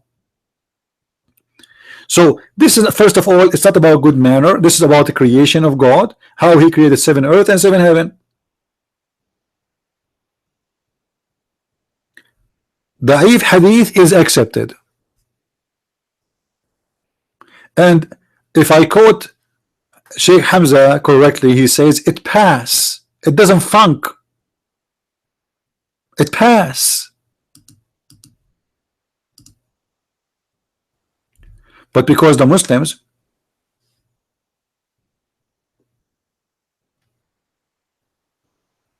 they are desperate to find a way to get away from this. So they say to you it's da'if. Anything you say to them, you say it's da'if. It's weak.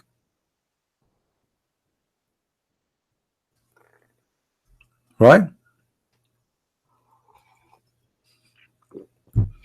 And this hadith go hand by hand with the Quran. The Quran says Allah created 7 earth and 7 heaven.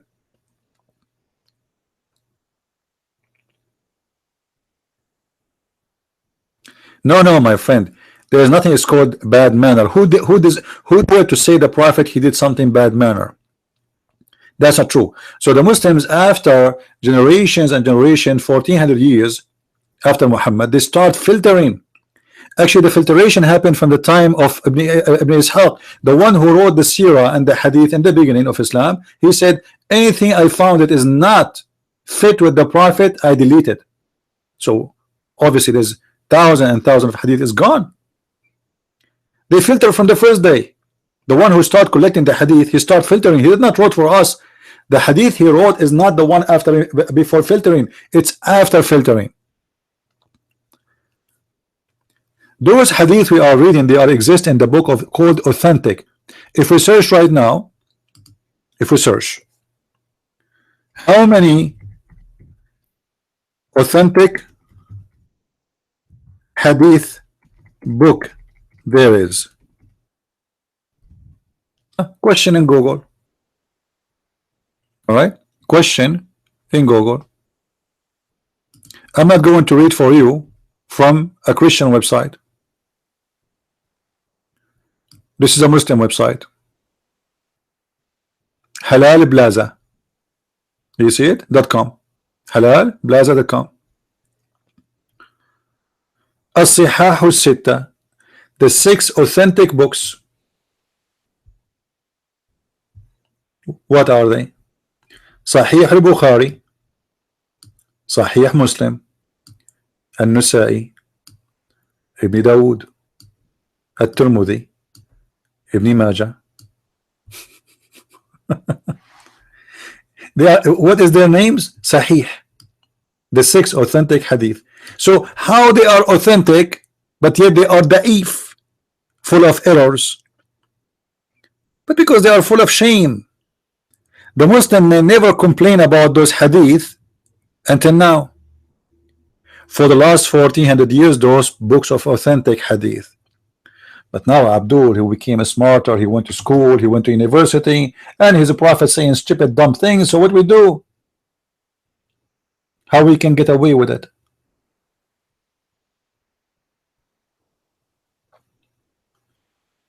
We say it's da'if. Anything is going to make Muhammad look a dump, like a dump, we say it is da'if. And then they will give you, like you ask questions, there's da'if, they will say, yeah, there's some da'if, you know, don't accept today. But those books, they were, this is why they are called sahih. I mean, why the book is called sahih if the book is weak?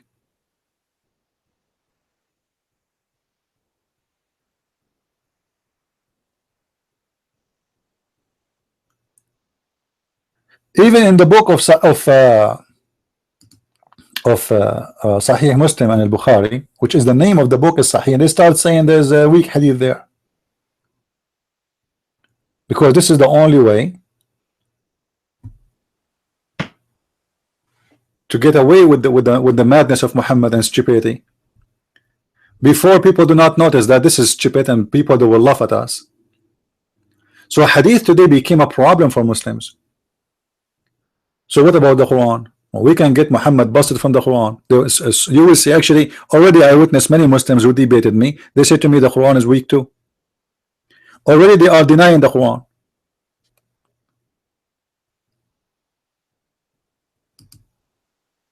I debated Muslims who said to me the Quran is corrupt. There's no way the Prophet who will say such a thing.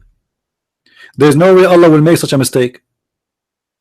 Yes, this is what happened.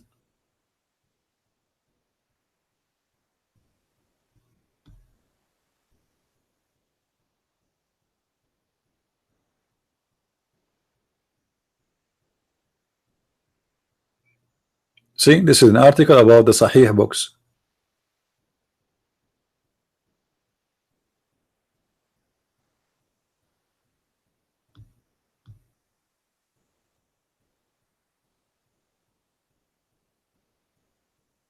So those are the Sahih books, which is the Muslims accept with no question, but today they started questioning them. Not because they are wrong, but because they are bringing trouble.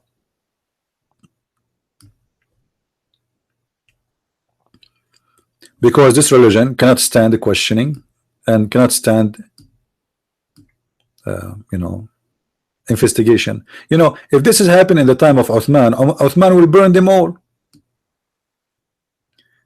And just I will show you the stupidity of the Muslims.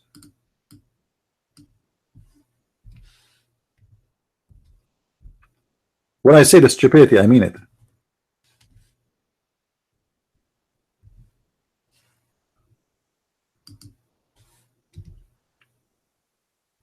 Is this hadith a sahih? Yes.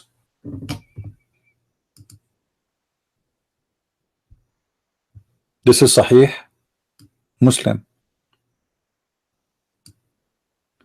Read with me and you understand right away why I say Muslims are stupid. And I mean it. I'm not insulting, I mean it. Read with me, honey. Don't take the Prophet said. Who said? Who? The Prophet said. What the Prophet said? Honey, read with me. Allah Messenger said, don't take down, which means don't write down anything from me. And he who took down anything from me except the Quran, he should erase it.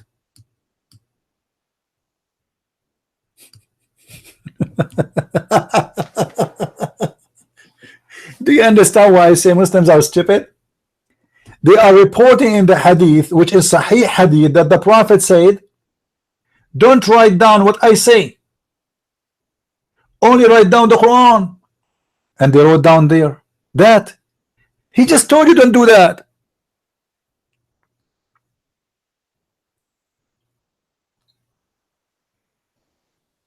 You know what I mean? Hey Vivek, how are you? Guys, do you see what I'm saying?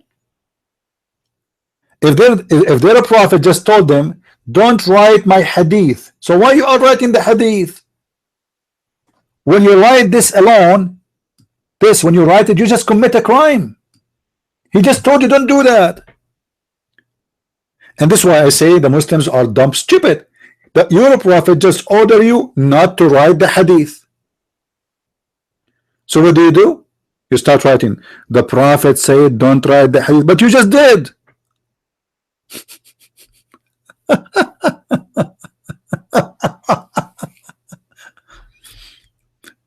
You see the stupidity they are suffering from?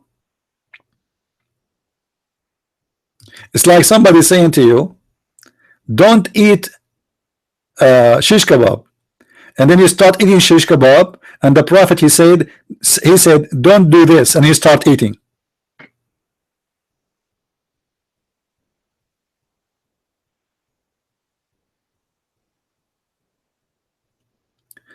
Funny, my friend, it says it clearly, don't write anything from me. Don't be a liar, except the Quran. Don't give your own false interpretation. Don't write down anything. He didn't say don't mix them together. Your prophet, he knows to speak Arabic, right? So he can say write the Quran alone and the hadith alone. He didn't say that. He said whoever wrote hadith, erase it.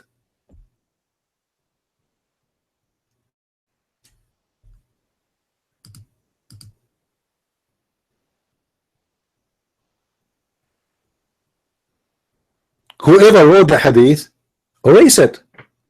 He didn't say separate it. He didn't say make it in different book.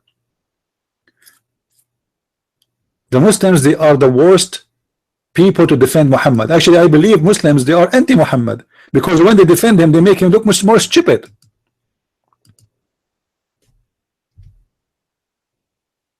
Hani, as long you are here, what about the earth? There is 7 earth. Can you explain to us? The Quran said there is 7 earth. Are you going to say the Quran is weak? Are you there, Hani? There is 7 earth and there is 7 heavens. Can you explain to us?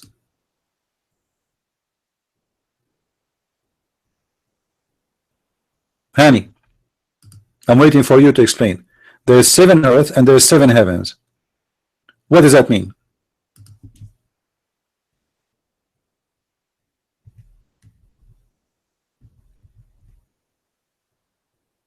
Who is a Muslim, he have understanding of his religion.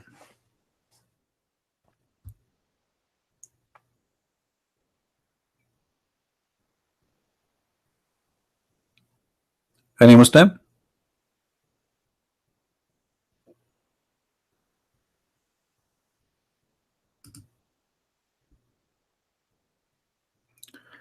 In different hadith, actually, Muhammad, he get himself more busted. And again, they will say it is weak. But how is it weak? In the Sahih hadith, it says that Muhammad, he said it clearly, that Allah, he have his throne above the water, correct? And we showed you many Sahih hadith. But look in this hadith what he say.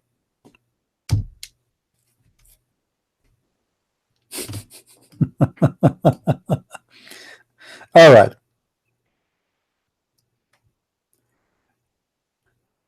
Do you know the guys Abu Bakr said, and Anan, etc., etc. You know, this is Abu Bakr reporting. They said Muhammad is asking them a question. Let me zoom in.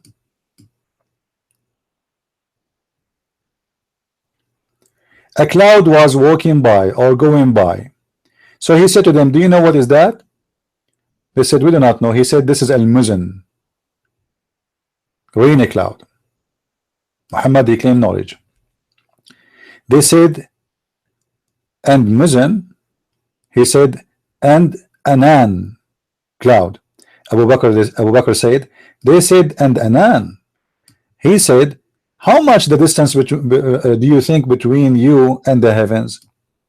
They said, we do not know.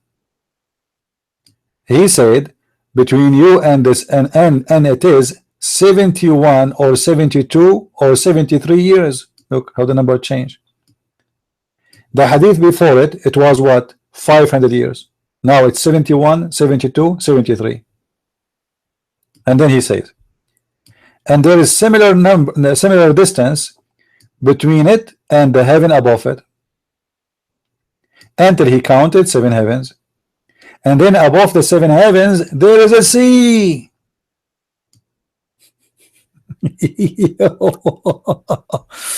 There is a sea. Above the 7 heavens there is a sea.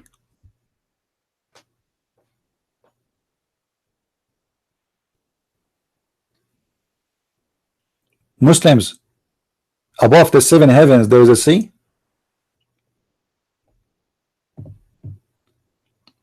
Who want to explain to us?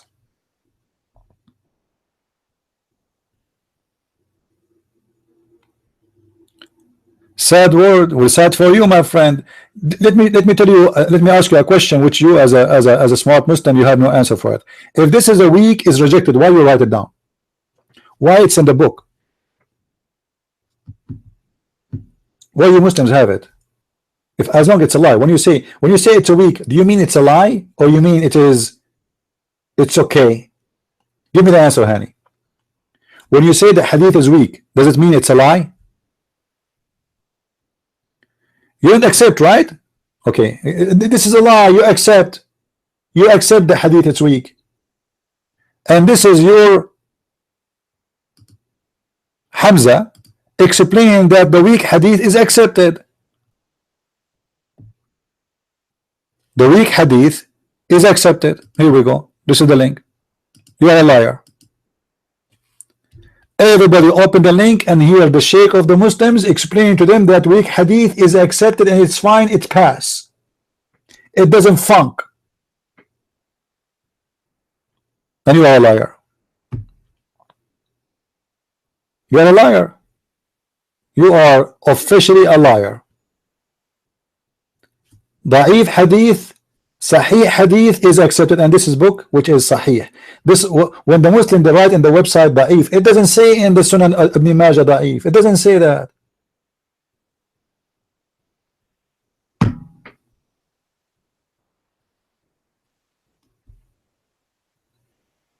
What do you say?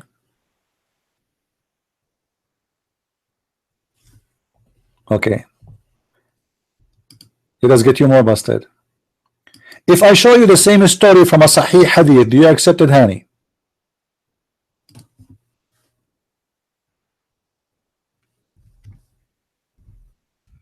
Honey, if I show you the story which is obviously proving your prophet to be dumb, a Sahih hadith, are you willing to say your prophet is stupid, or doesn't matter?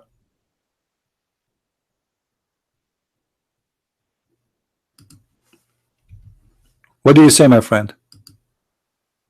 Are you willing to say, if I show you a Sahih hadith saying the same thing, to say you're a prophet? No. I want you to say, if you show me, I want you to make a challenge for me. If I show you that your prophet saying the same and different hadith which is Sahih, are you willing to say that your prophet is a liar? Are you willing to say so?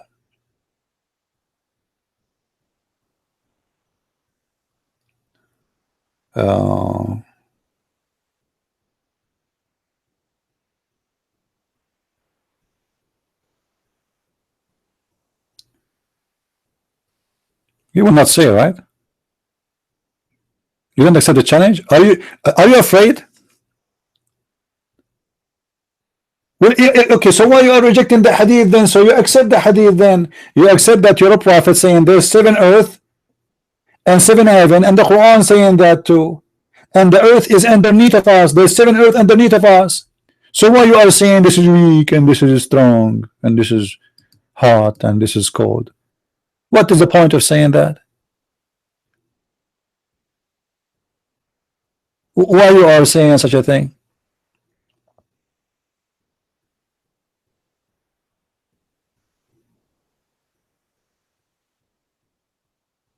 Either it's correct and you accept it, or it's not. If it's not, it's mean your prophet is a liar, because if the hadith is sahih yet it is wrong, that's when your prophet is lying.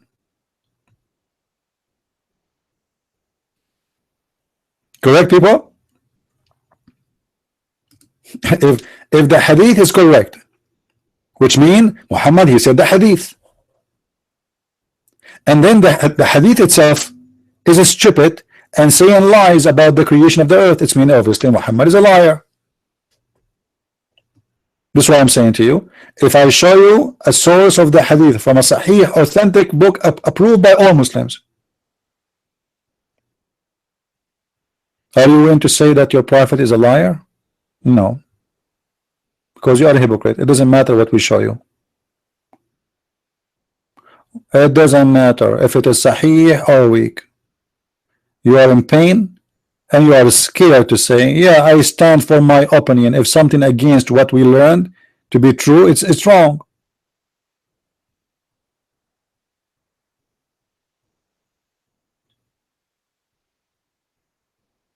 All right?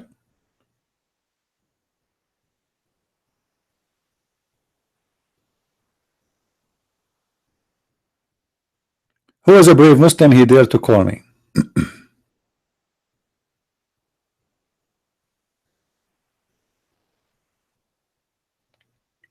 Who is a Muslim? He dared to call.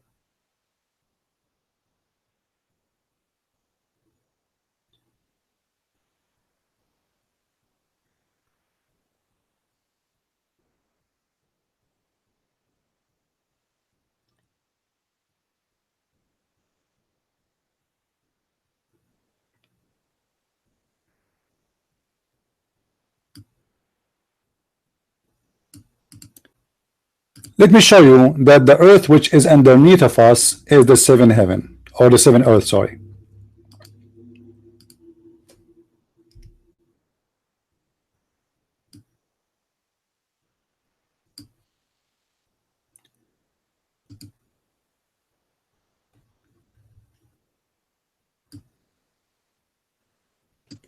This is Sahih Muslim.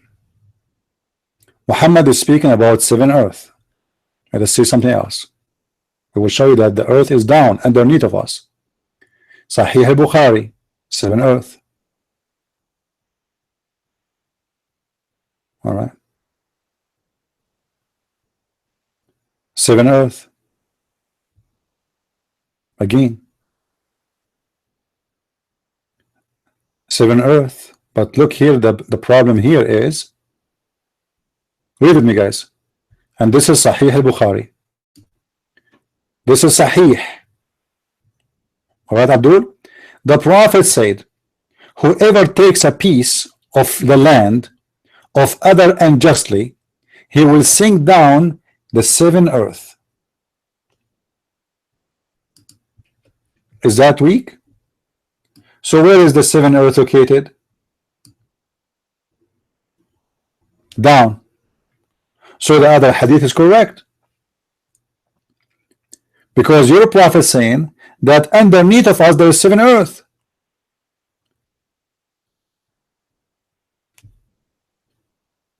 And this is the number of the hadith from Sahih al-Bukhari. What the Abdul will say now? He will say it is weak. You see it, guys? Where is the seven earth located based on this hadith? It is down. Okay, based on the other hadith, it's down. Based on the other hadith, it's down. Everywhere it says it's down.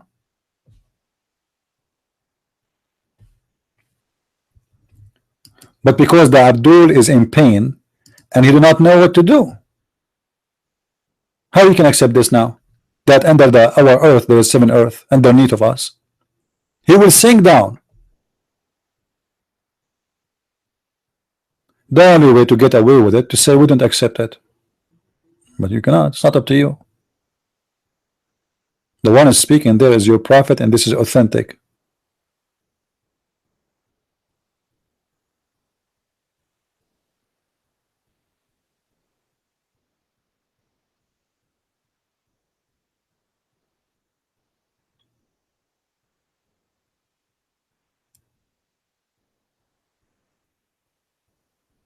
Any Abdul?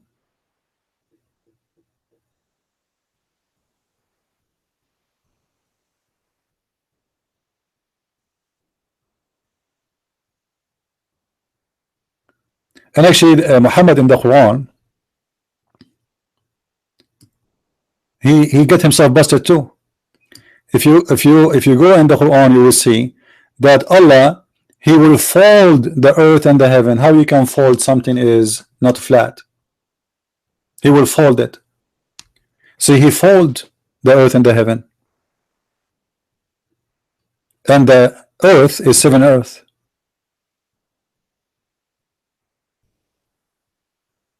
And he folded with his right hand.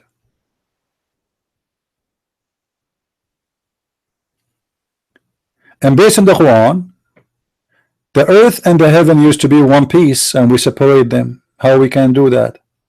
That's a lie. Until now we are not separated. We are inside the space. We are not even the size of a dust inside the space. Only stupid fool will say such a thing. We are not separated.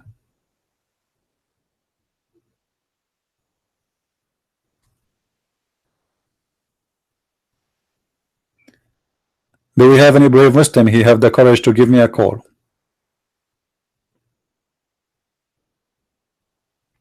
Are we separated from the sky? Are we? Who is the dumb who will say that? You see, if you go right now, I mean, a very simple science and logic, if Muslims have any logic, they will know that the earth is following the system of the sun. We are not even free. We are not separated. We are part of a system. Is that correct, guys? Is that correct? We are part of a system. We are not by ourselves. Actually, everything in this earth is connected to the sun. Our storms, our heat, our cold, even how much like water we have. Like now they have a hurricane.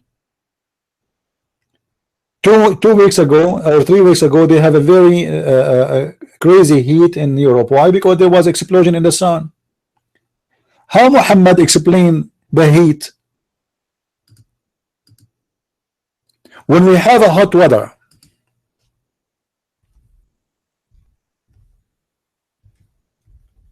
how Muhammad he explained it? Do you know honey?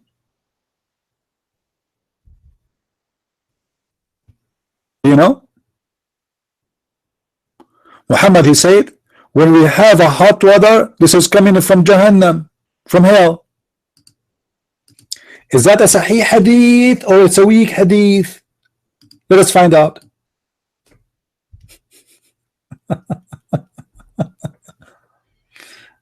Huh?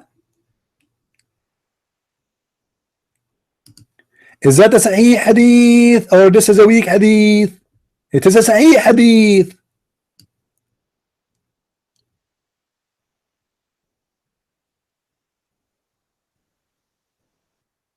Is it?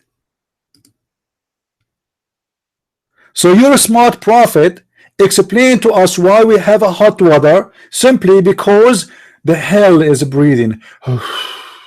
Oh.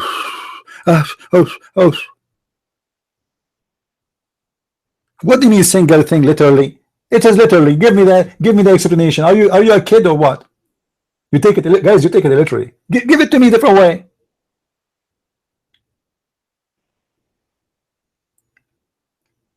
Why your prophet didn't say from the sun? I mean, it's obvious the sun. When we see the sun in the sky, it's a sun. Isn't it obvious? Why he said hell? Can't he say it's from the sun? Isn't it obvious when the sun in the sky things go crazy?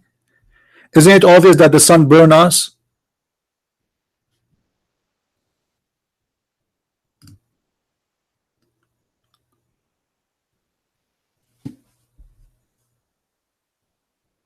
And where is the cold is coming from?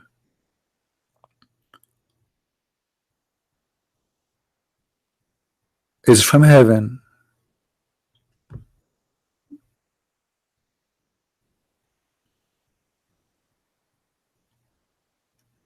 And look what your Muhammad he said. Because the story is not even yet. Your prophet he claimed that the fever is coming from hell. Do you see it? إن الحمى من فيح جهنم. The fever and the illness of the fever is from the hell. Why he didn't say from being sick?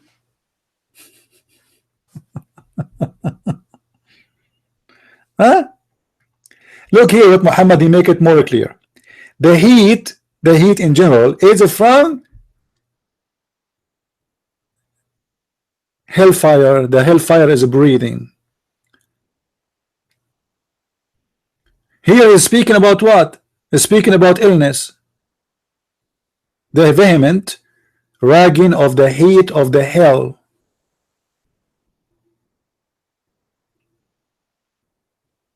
You want to tell me it's a metaphorical? Prove it. And look how many times it's reported. Look. All of this is Sahih. And the Muslims, by the way, understood it as we say that it is really the hell is breathing. But now the Muslims are getting smarter. They say we don't accept that. Right?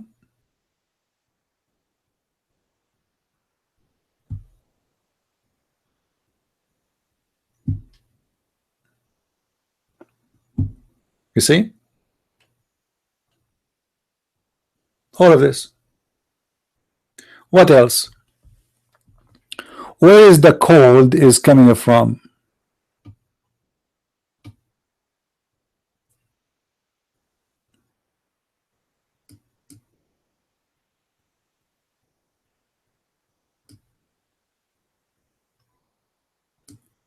Any Muslim have an answer?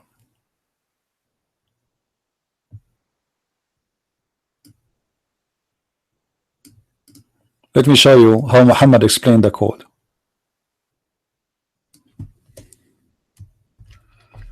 After he explained, just to show you that this is not what Muslims try to make it. Allah Apostle, said, the hellfire complained to its Lord, which means to Allah. Okay. Oh my Lord, my different part eating up each other. So he allowed it to take to breathe. Now you want to say to me, oh, it is not it's metaphorical. When your prophet said that the heat is coming from hell, it was metaphorical, right? Explain to us this. Hani, are you there? You said when the prophet said that the heat is coming from hell, it's a metaphorical. Your prophet is explaining now. Do you see it? Say metaphorical. Say. You know, I can guess Hani right now. He have his big finger in his nose, and he is digging for duggars. He said, "Christian Prince, I wish I can kill you. I wish I can cut your pieces, Christian Prince. Christian Prince, answer. How it's metaphorical? This is hell is complaining to Allah. Allah, I'm burning, Allah, I'm burning, let me breathe, I cannot take it no more. So Allah, he said to her, okay, breathe. So when the hell breathe, we get hot. What do you say, Abdul?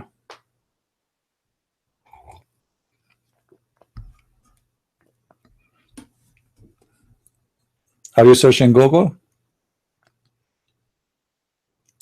And then Muhammad don't stop here. Muhammad, he give us really where the winter is coming from. Don't you want to know where is the winter coming from? I mean, all of us, we know. We want to, especially like where I live, the winter is crazy, man. Sometimes it goes to minus 24, minus 25. Honest to God. You open the faucet, the water is not coming no more. Once it was like 3 a.m. in the morning, I heard like boom. I thought a Muslim, he throw a grenade in my house. I got my gun and I start like where? And it was the faucet, boom. The pipe explode like a bomb. So he allowed it to take 2 breath, 1 in the winter and 1 in the summer. Look how nice Allah is. Allah allowed, my friend, for the sun, the hell to breathe once in the winter and the other one in the summer. Do you know why he's saying that, guys? Anyone knows why he's saying that?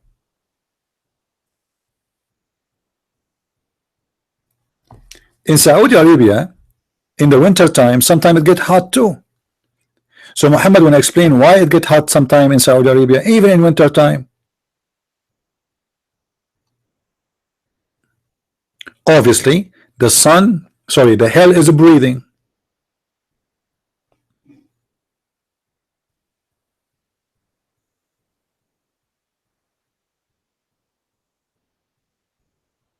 Stone, give me a break. Atheist, don't make me go over you. By the way, I bought 2 kilograms of bananas for atheist. Look who's talking. Someone who believes he's an animal. He was talking about what I know, what he don't know. You are an animal. You do not know anything. Animal is a creature which is programmed. You see, I don't want to change the topic, but those atheists are really dumb. They go and they come to me and they want to poke the eye. I mean, who are you? Let me give you an example, atheist, how stupid you are. Even though, like, I don't want to change the topic. Guys, how the atheist can explain to us that the women have a vagina and the man have a penis? Okay. You see, the evolution happened through millions of years. So the cell, one day, 3-6 million years ago, sat by itself. She said, I am going to make a plan. I will separate myself 2 pieces. And the cell started growing. The cell started growing like this. The cell said to itself, okay, I will create a penis. And the penis will look like Zakir Naik. All right? Zakir Naik. Don't worry, I'm not going to draw a penis. But imagine that this is the penis.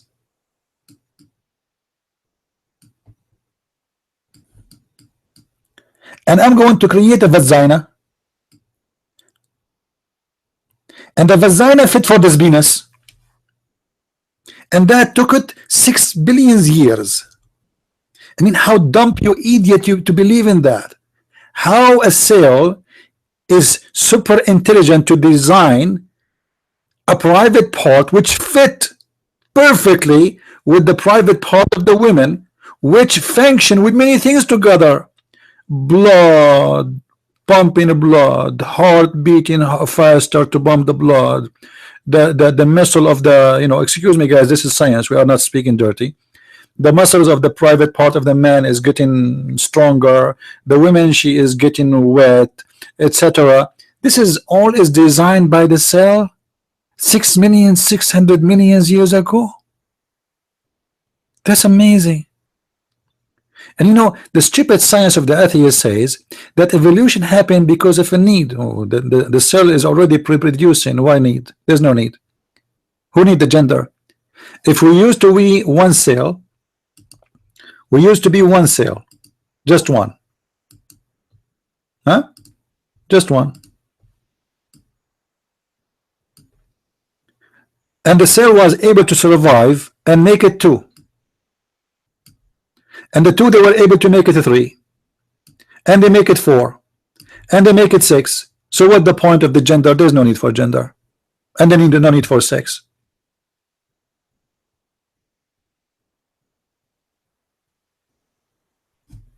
I like to fly.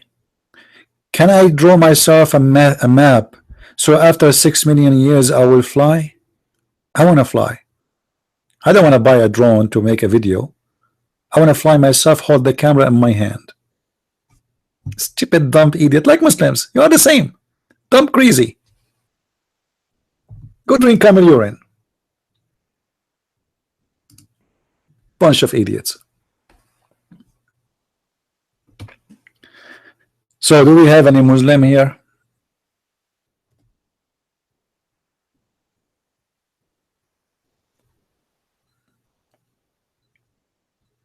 Any Muslim? So obviously Muhammad, he explained to us everything and he go in details, and the more Muhammad he talk, he's the same as the atheists. The more they talk, they make poo-poo. Like I saw one of the atheists, he's saying, I think his name is what? I forgot his name.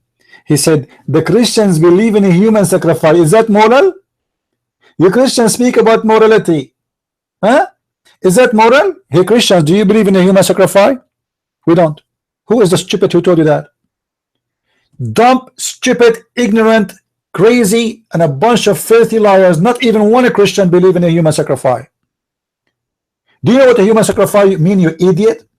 It's mean you sacrifice someone to God. Christians don't believe in that. Christians don't believe in that. Even when Jesus himself, he died on the cross, Jesus did not call us and say, hey, hang me, kill me. So the atheists and the Muslims, they try to give their own interpretation of a Christianity. This is why I find them all dissimilar. They are untruthful, false people, and they are willing to make 1,000 lies to cover one lie.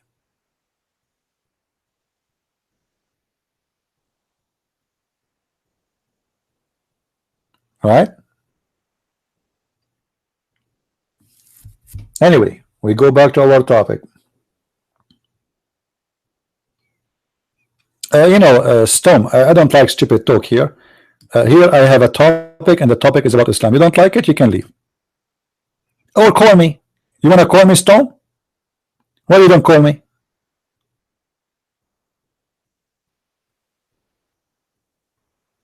The one who didn't agree with me, call me. Don't be like a text terrorist in the text. Hide and seek. You throw something in the field and then you run and you go in, underneath. Call me. Do we have any Abdul?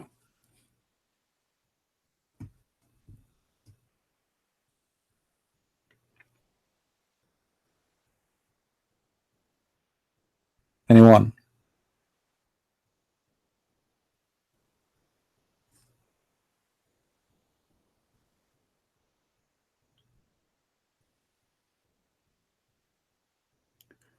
The Quran is not, yeah, for sure the Quran is not created. If a Muslim he say the Quran is created, he will be killed. In the beginning of Islam, the Muslims they start thinking about the Quran is created or not. However, there was a big movement of Muslims start saying the Quran is created. All those who claim that such a thing, at least their leaders, they were slaughtered. and today no Muslim dare to say it is created. Maybe tomorrow we can talk about this topic. Anyway, I think Storm, if you don't want to debate me, then don't try to say something which sound like you are debating me. So either you want to debate me or not. Don't go for a fight. Don't say I want to fight with you, and then when I say I'm ready, you say I'm not really interested. Either you are interested or not.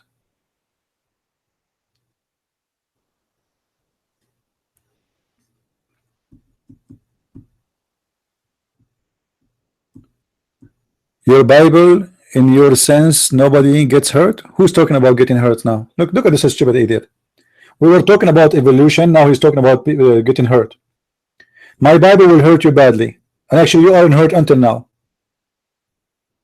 And I believe each time you go to bed, you see the Bible in your dream, and you speak to yourself, and you hear voices. Are you happy now?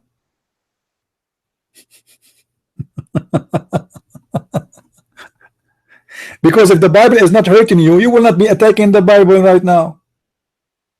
You live in a country which is a free country. You want to be a believer, not a believer, an atheist, a gay, and lesbian, a homo, bomo, domo, tomo. Be whatever you want, but still you are against Christianity. For what? For Jesus said, love your enemy.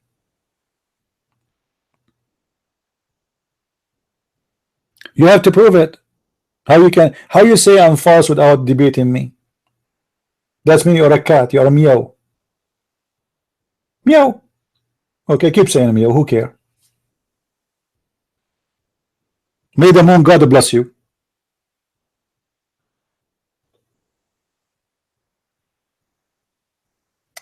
Anyway, you don't understand what I wrote. He said, believe not Bible. What does that mean?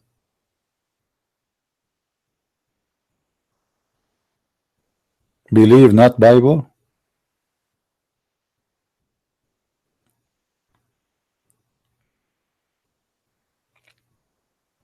Anyway, I'm wasting my time with you. Let me give you the blessing of the moon God and get rid from stupid text.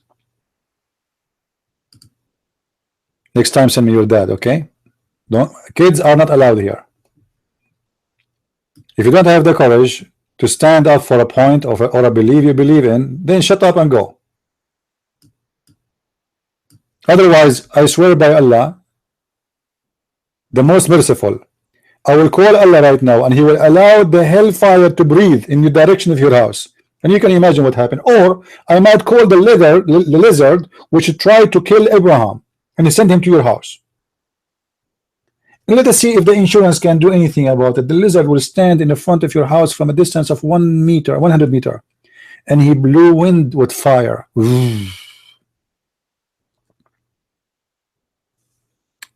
Mohamed ibn London, you can call me in Skype, my friend. Our Skype is DebateTV. Call me before, because soon we are going to finish for today. Call me immediately. This is our address, DebateTV. And for those who like to learn more about the false cult religion of Islam, you can feel free to read my books. You just go to Amazon.com or Amazon. Whatever country you are in, because as you know, Amazon, they have a page for every country.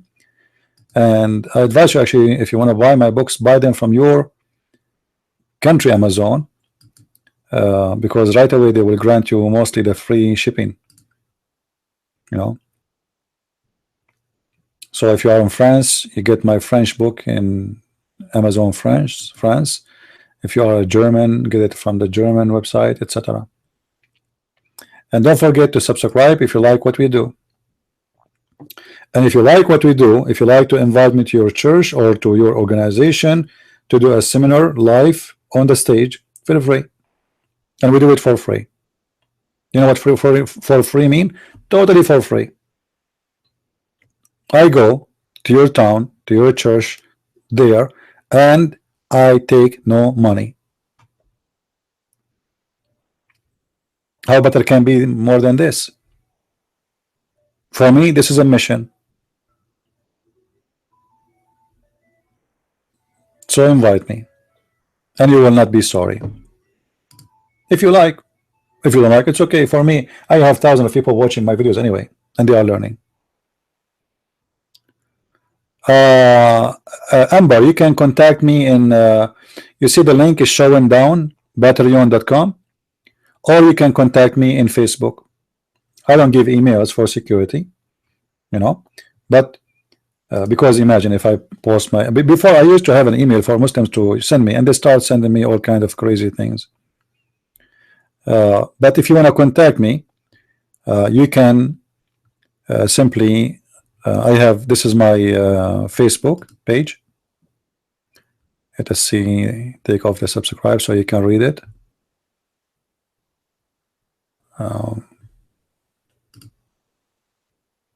This is my Facebook, or you can use the patreon.com/ChristianPrince. Choose one. And if you have a Twitter, you can go to Patreon too, click at the Twitter icon, and you will go directly to my Twitter account.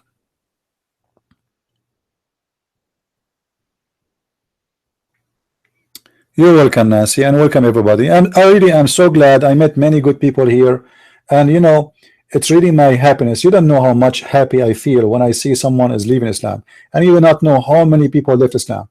You see, what we do is extremely important. Like in the last just 2 weeks, how many people call our show and said we left Islam? Actually, there's a guy, he's waiting for me to confirm to him when I can talk to him and talk to his wife so we can answer the questions about the Bible. Now, I am not a minister, I'm not a priest, I'm not a bishop, I am just a Christian like every one of you. But I love my Lord, and the Lord provides me with a lot of knowledge about the cult it's called Islam. So I like to serve my Lord by exposing this cult, which is trying to deceive millions and millions and millions of people. So my work really make me so happy for seeing people seeing the truth, right, and getting to know what is right. This guy is not a Christian. Jesus would never curse anyone else because he follow a different religion. Amber, you are just a false person who do not know the Bible. Guys, did Jesus call the Jews the sons of the serpent? Did Jesus call the Jews the son of the serpent? Did he? Yes or no? Did he? Did he say to them that your father is the devil? So you are stupid. You do not know the Bible, and you claim to be. You are the one who want to teach us who is a Christian, who is not. I did not call the Muslims you are the sons of the snakes or the son of the devil. I never said that to them. I say you are a liar. So you are a false person, and you do not know the Bible. Not only this, Jesus, he entered the temple, which is a temple of the Jews, not the Muslims. So imagine what he would do with the Muslims. And he flipped the tables on them. Is that correct, Christians? Is that correct?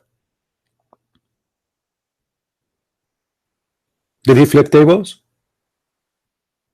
Did he kick out people from the temple? He said, you made my father's house the house of buying and selling, the house of business. Who told you that? You are a false person. You do not know what Jesus taught, and yet you want to tell us who is a Christian, who is not. Anyone is bad. Well, you know, here we go. The Jews are bad. Sure, they are bad. Why not? The Jews, the Christians, the Muslims, anyone who don't follow God is bad. Because not everyone says to me, Lord, Lord, will enter the kingdom of my Father, but the one who do his will. If you are a Jew, you do not know the will of the Father, you are a bad person. If you are a Christian, you do not do the will of the Father, you are a bad person.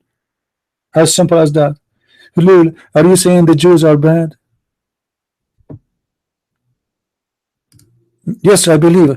I mean, guys, isn't it stupid, those people? Look how stupid they are. Do you believe in the book written thousands of years ago? Obviously I do, and my name is a Christian Prince.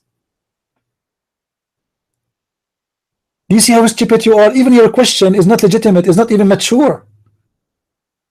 Do you believe in the book written thousands of years ago? Do you believe in Mickey Mouse?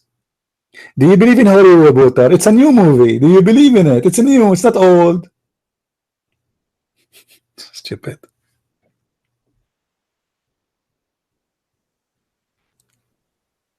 Not all the Jews are bad.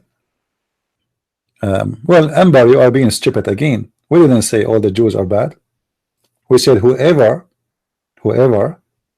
don't do the will of the Father is bad. You see those guys, maybe they are Muslims and they are coming here just to disturb us. What do you think, guys? They are trying to make it about Jews, etc. Our statement is so clear. Anyone who needs salvation by the Messiah, the Christ. It doesn't matter who is he. If the Jews don't accept Jesus, they will go to hell. If the Christians don't accept Jesus, they will go to hell. If the Hindus don't accept Jesus, they will go to hell. And you are going to go to hell, for you are a false liar. Why my statement is hurting you? Isn't it, guys, the Messiah? Isn't it the Bible says whoever deny the Father and the Son is an Antichrist? Is that true or I'm lying? Does it say that? It does. My Lord saying whoever deny me is an Antichrist. So you are an atheist, you are a Jew, you are a Hindu, you are a Buddha. If you don't believe in him, you will be punished.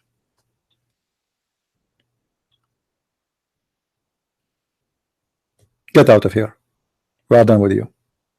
My Lord, he answer your lies. This is what Christianity is about.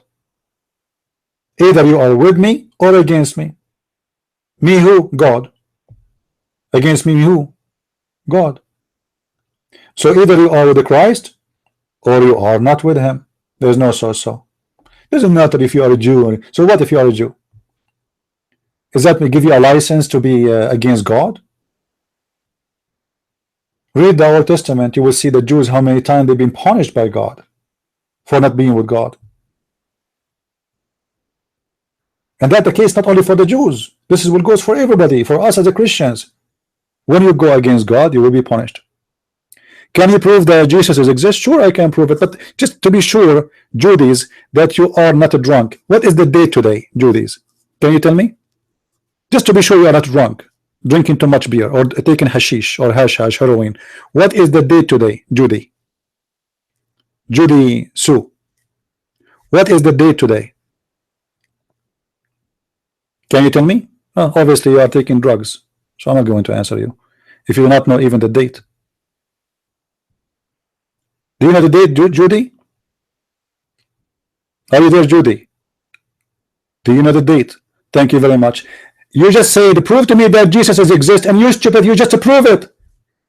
It is 2,000 years, 31st of August after Christ. You dump, crazy people. Isn't this the date after Christ? And you are telling me to prove to you Christ, you dummy stupid? How stupid you people are.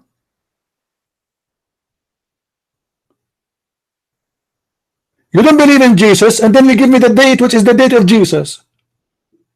It is 2007 after what? After Christ. So your history, your salary, your internet, your computer, your watch, your phone, run by the date of Jesus. Live with it or commit suicide. I know I'm hurting you. Now time to get lost. Go change your name and come back. It's the same person, by the way. The same person with that come back. They try to play smart. You can't play smart with me. I'm the Christian Prince. Can you prove to me that Jesus exists? Can you prove to me that you are not Matrix? Maybe you are a cyber. You are not exist too. If we search for you after 100 years, we will not find you. You never been exist. Stupid, easy. I mean, they're crazy. Even you feel sometimes that those people, they have a diarrhea. Their tongue is diarrhea. When they have diarrhea, there's some people they have diarrhea from their ass. Those people they have a diarrhea from their mouth.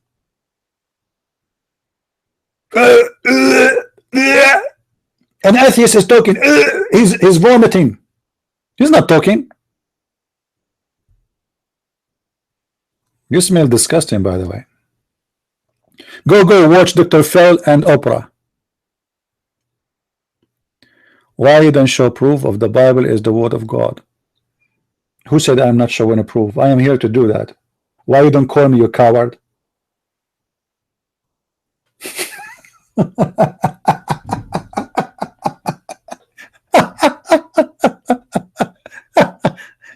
Unbelievable, man. I mean, those people are really crazy. Why you don't throw us? Why you don't throw us that the Bible is the word of God? Okay, well, the Bible, the word of God, said that the earth is hanged on the space on nothing 3,000 years ago. Explain to me how this happened. Can you tell us?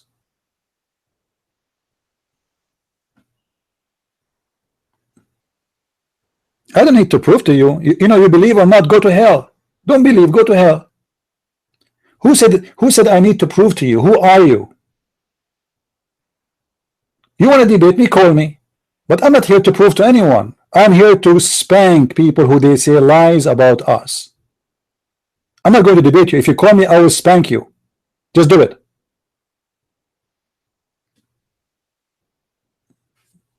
Yeah, go change your name and come back, Ember. The same person, you block him, he come back again, but the coward will not call. Go change your name and come back.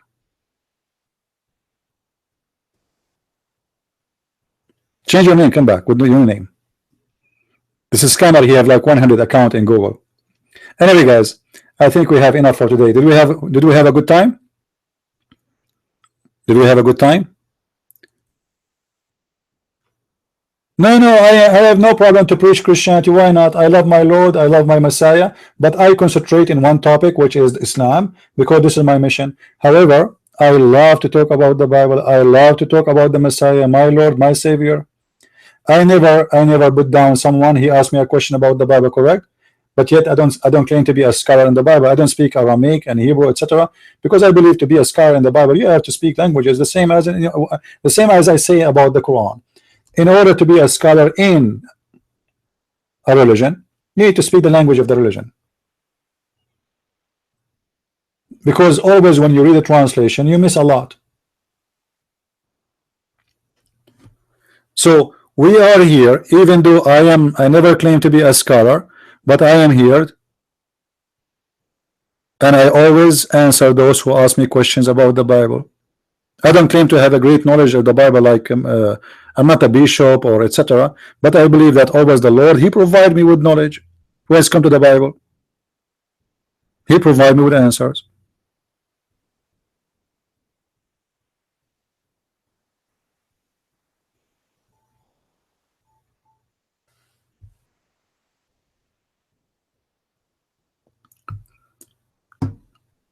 Do we have any Muslim before we go?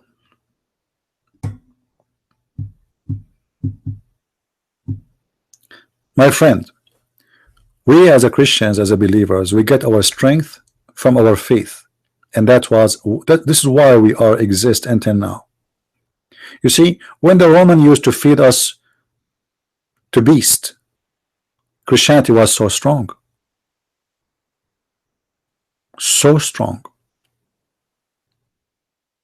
And if you want to know really how Christianity is strong, the more discrimination we have against us, the more Christianity goes stronger.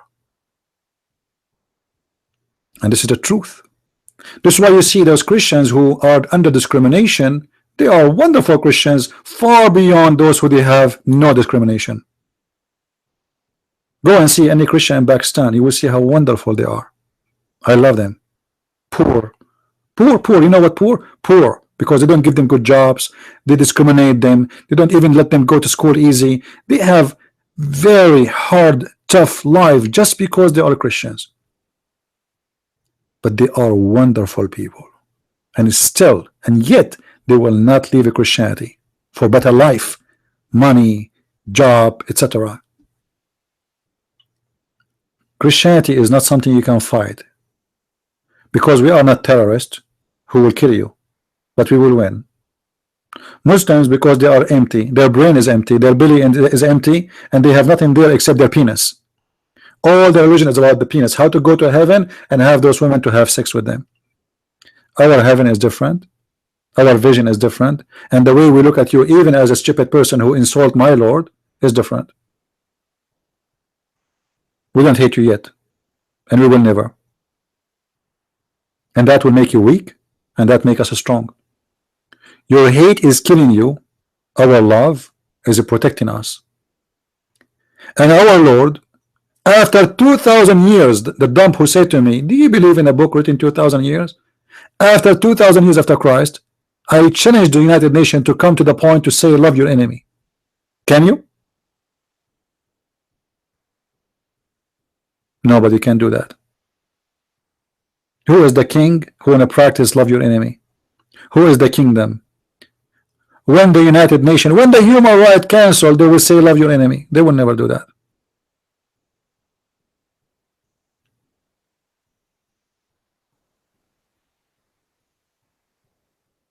Isn't it amazing that our Lord, he came 2,000 years ago and he said love your enemy?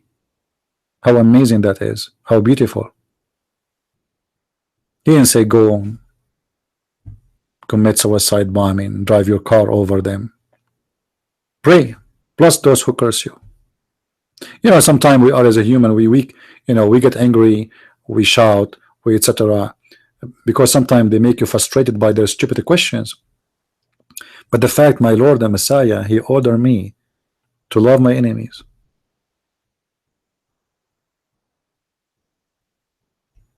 All right.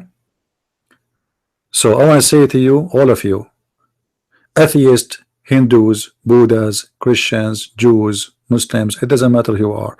Find me someone better than Jesus and I will follow. And this is a challenge. You cannot. Keep dreaming. And that's why I call myself a Christian prince. For I'm a prince because of him. For Jesus, he made us the children of God. And God is the King of Kings. All other gods, they make the human beings slaves to worship him. The God of Islam, he said, I created them to worship me as slaves. Our God, he asked us to call him Father. When you pray to me like this, our Father. Not even our Master. Not even our Lord. Not even our King. Our Father. How much love this Father he have for us to allow those little creatures of his hands to be called him Father.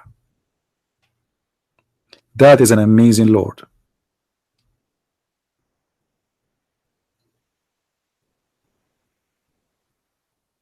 So my friend, don't go by the foolishness of a mankind who try to divert you from Christianity. Read, I advise everyone to refresh his memory. If you never read the Bible before, go and get the New Testament. Read every word coming from the mouth of Jesus, and you will see how amazing, beautiful, and it can live with your life. Which means, you see, there's books written 2,000 years ago, or not even 100 years ago. If you go and read the book of Shakespeare, you will not understand what he's saying. If you read the book of the Messiah, even after 10,000 years, I believe in maybe in 200 years from now, we will have a flying cars. Nobody will use normal cars no more. The world will be different. Still, today, tomorrow, thousands and thousands of years after, when you read any story of the gospel from the mouth of Jesus, you will feel as if he's talking to you about your life today, which is a clear evidence that the word of the Messiah never expired. They fit for every time, they fit for every season, and they fit for every individual, not groups. He speaks to you as an individual, and you will find yourself in the story. And the best way, I believe, to live the Bible, not to read the Bible. You see, there's a way to live it, is to imagine yourself in the story. Try to find out where in the story you fit. Who are you in that story? You are the master, you are the slave, you are the guard, you are the farmer, you are the women, you are the sick, you are the blind. You will find yourself somewhere, and you will find the Messiah is helping you. For every story is been said fit for us always. So there is people who read the Bible and there is people who live the Bible, and the best way to know what Jesus is saying to you is to live the story.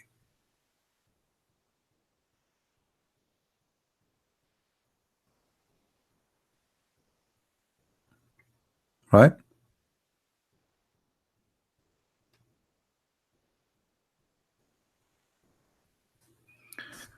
I don't know what this guy Monkey is saying. So tell me to shut up. You see, when Muslims talk like that, you say he is running away scared. Monkey, why you don't call me? And nobody is asking you to shut up. Talk.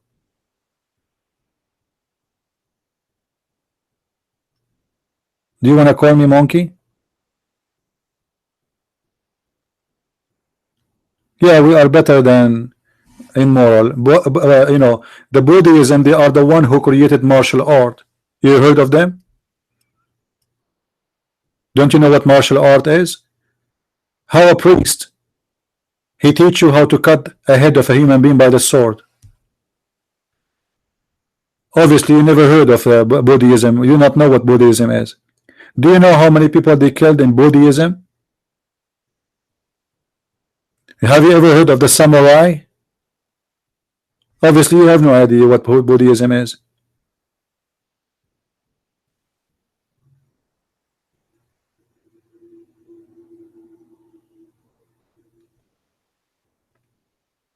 No problem, Monkey. Tell me about Buddhism. Why Buddhism is better than Christianity? Can you tell me?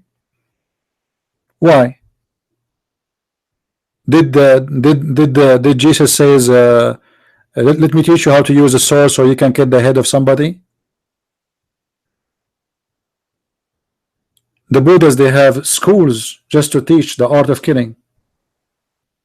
Why a Buddha? He need to learn how to play karate and use the sword for what?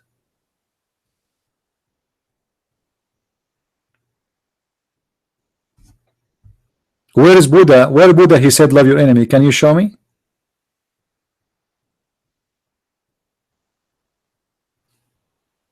So you do not know what is Buddhism. Today you see them that they are sitting in the monks. You know, I have nothing against the Buddhas people, you know, but I'm saying that if you want to compare, you have to be, you know, either you know or you do not know.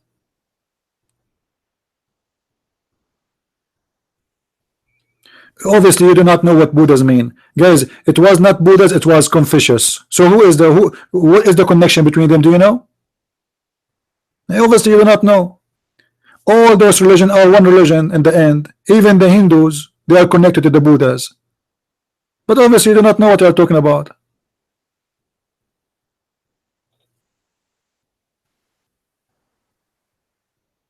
What Buddha? Buddha used to go in the tree and he spy at women. They are taking a shower so he can sleep with them, and then he hide their clothes. Is that the story of Buddha or someone else? What is Buddha?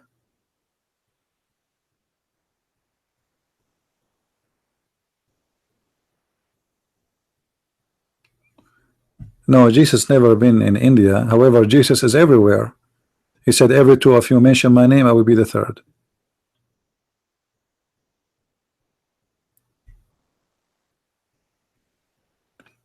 All those religions in South Asia, they are connected. The Hindus, the Buddhas, all of them, they are almost one religion. Then there's branches, like in India there's hundreds of religions, but all of them are connected.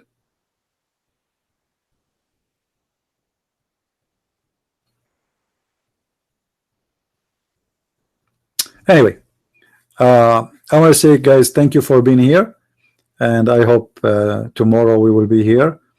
Now tomorrow is Thursday. There's a group. They are inviting me to do a meeting with them. Like it's a small meeting, maybe 50 people.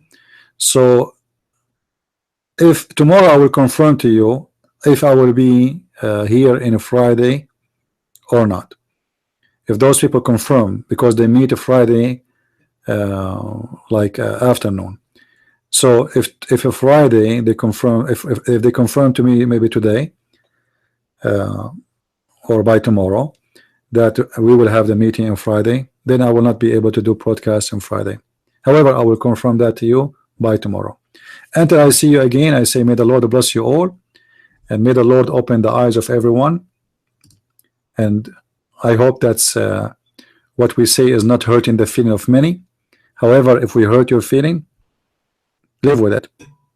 For the truth always hurt, and we will be saying the truth. Thank you for being here. Christ is Lord. Islam is false. Amen to that.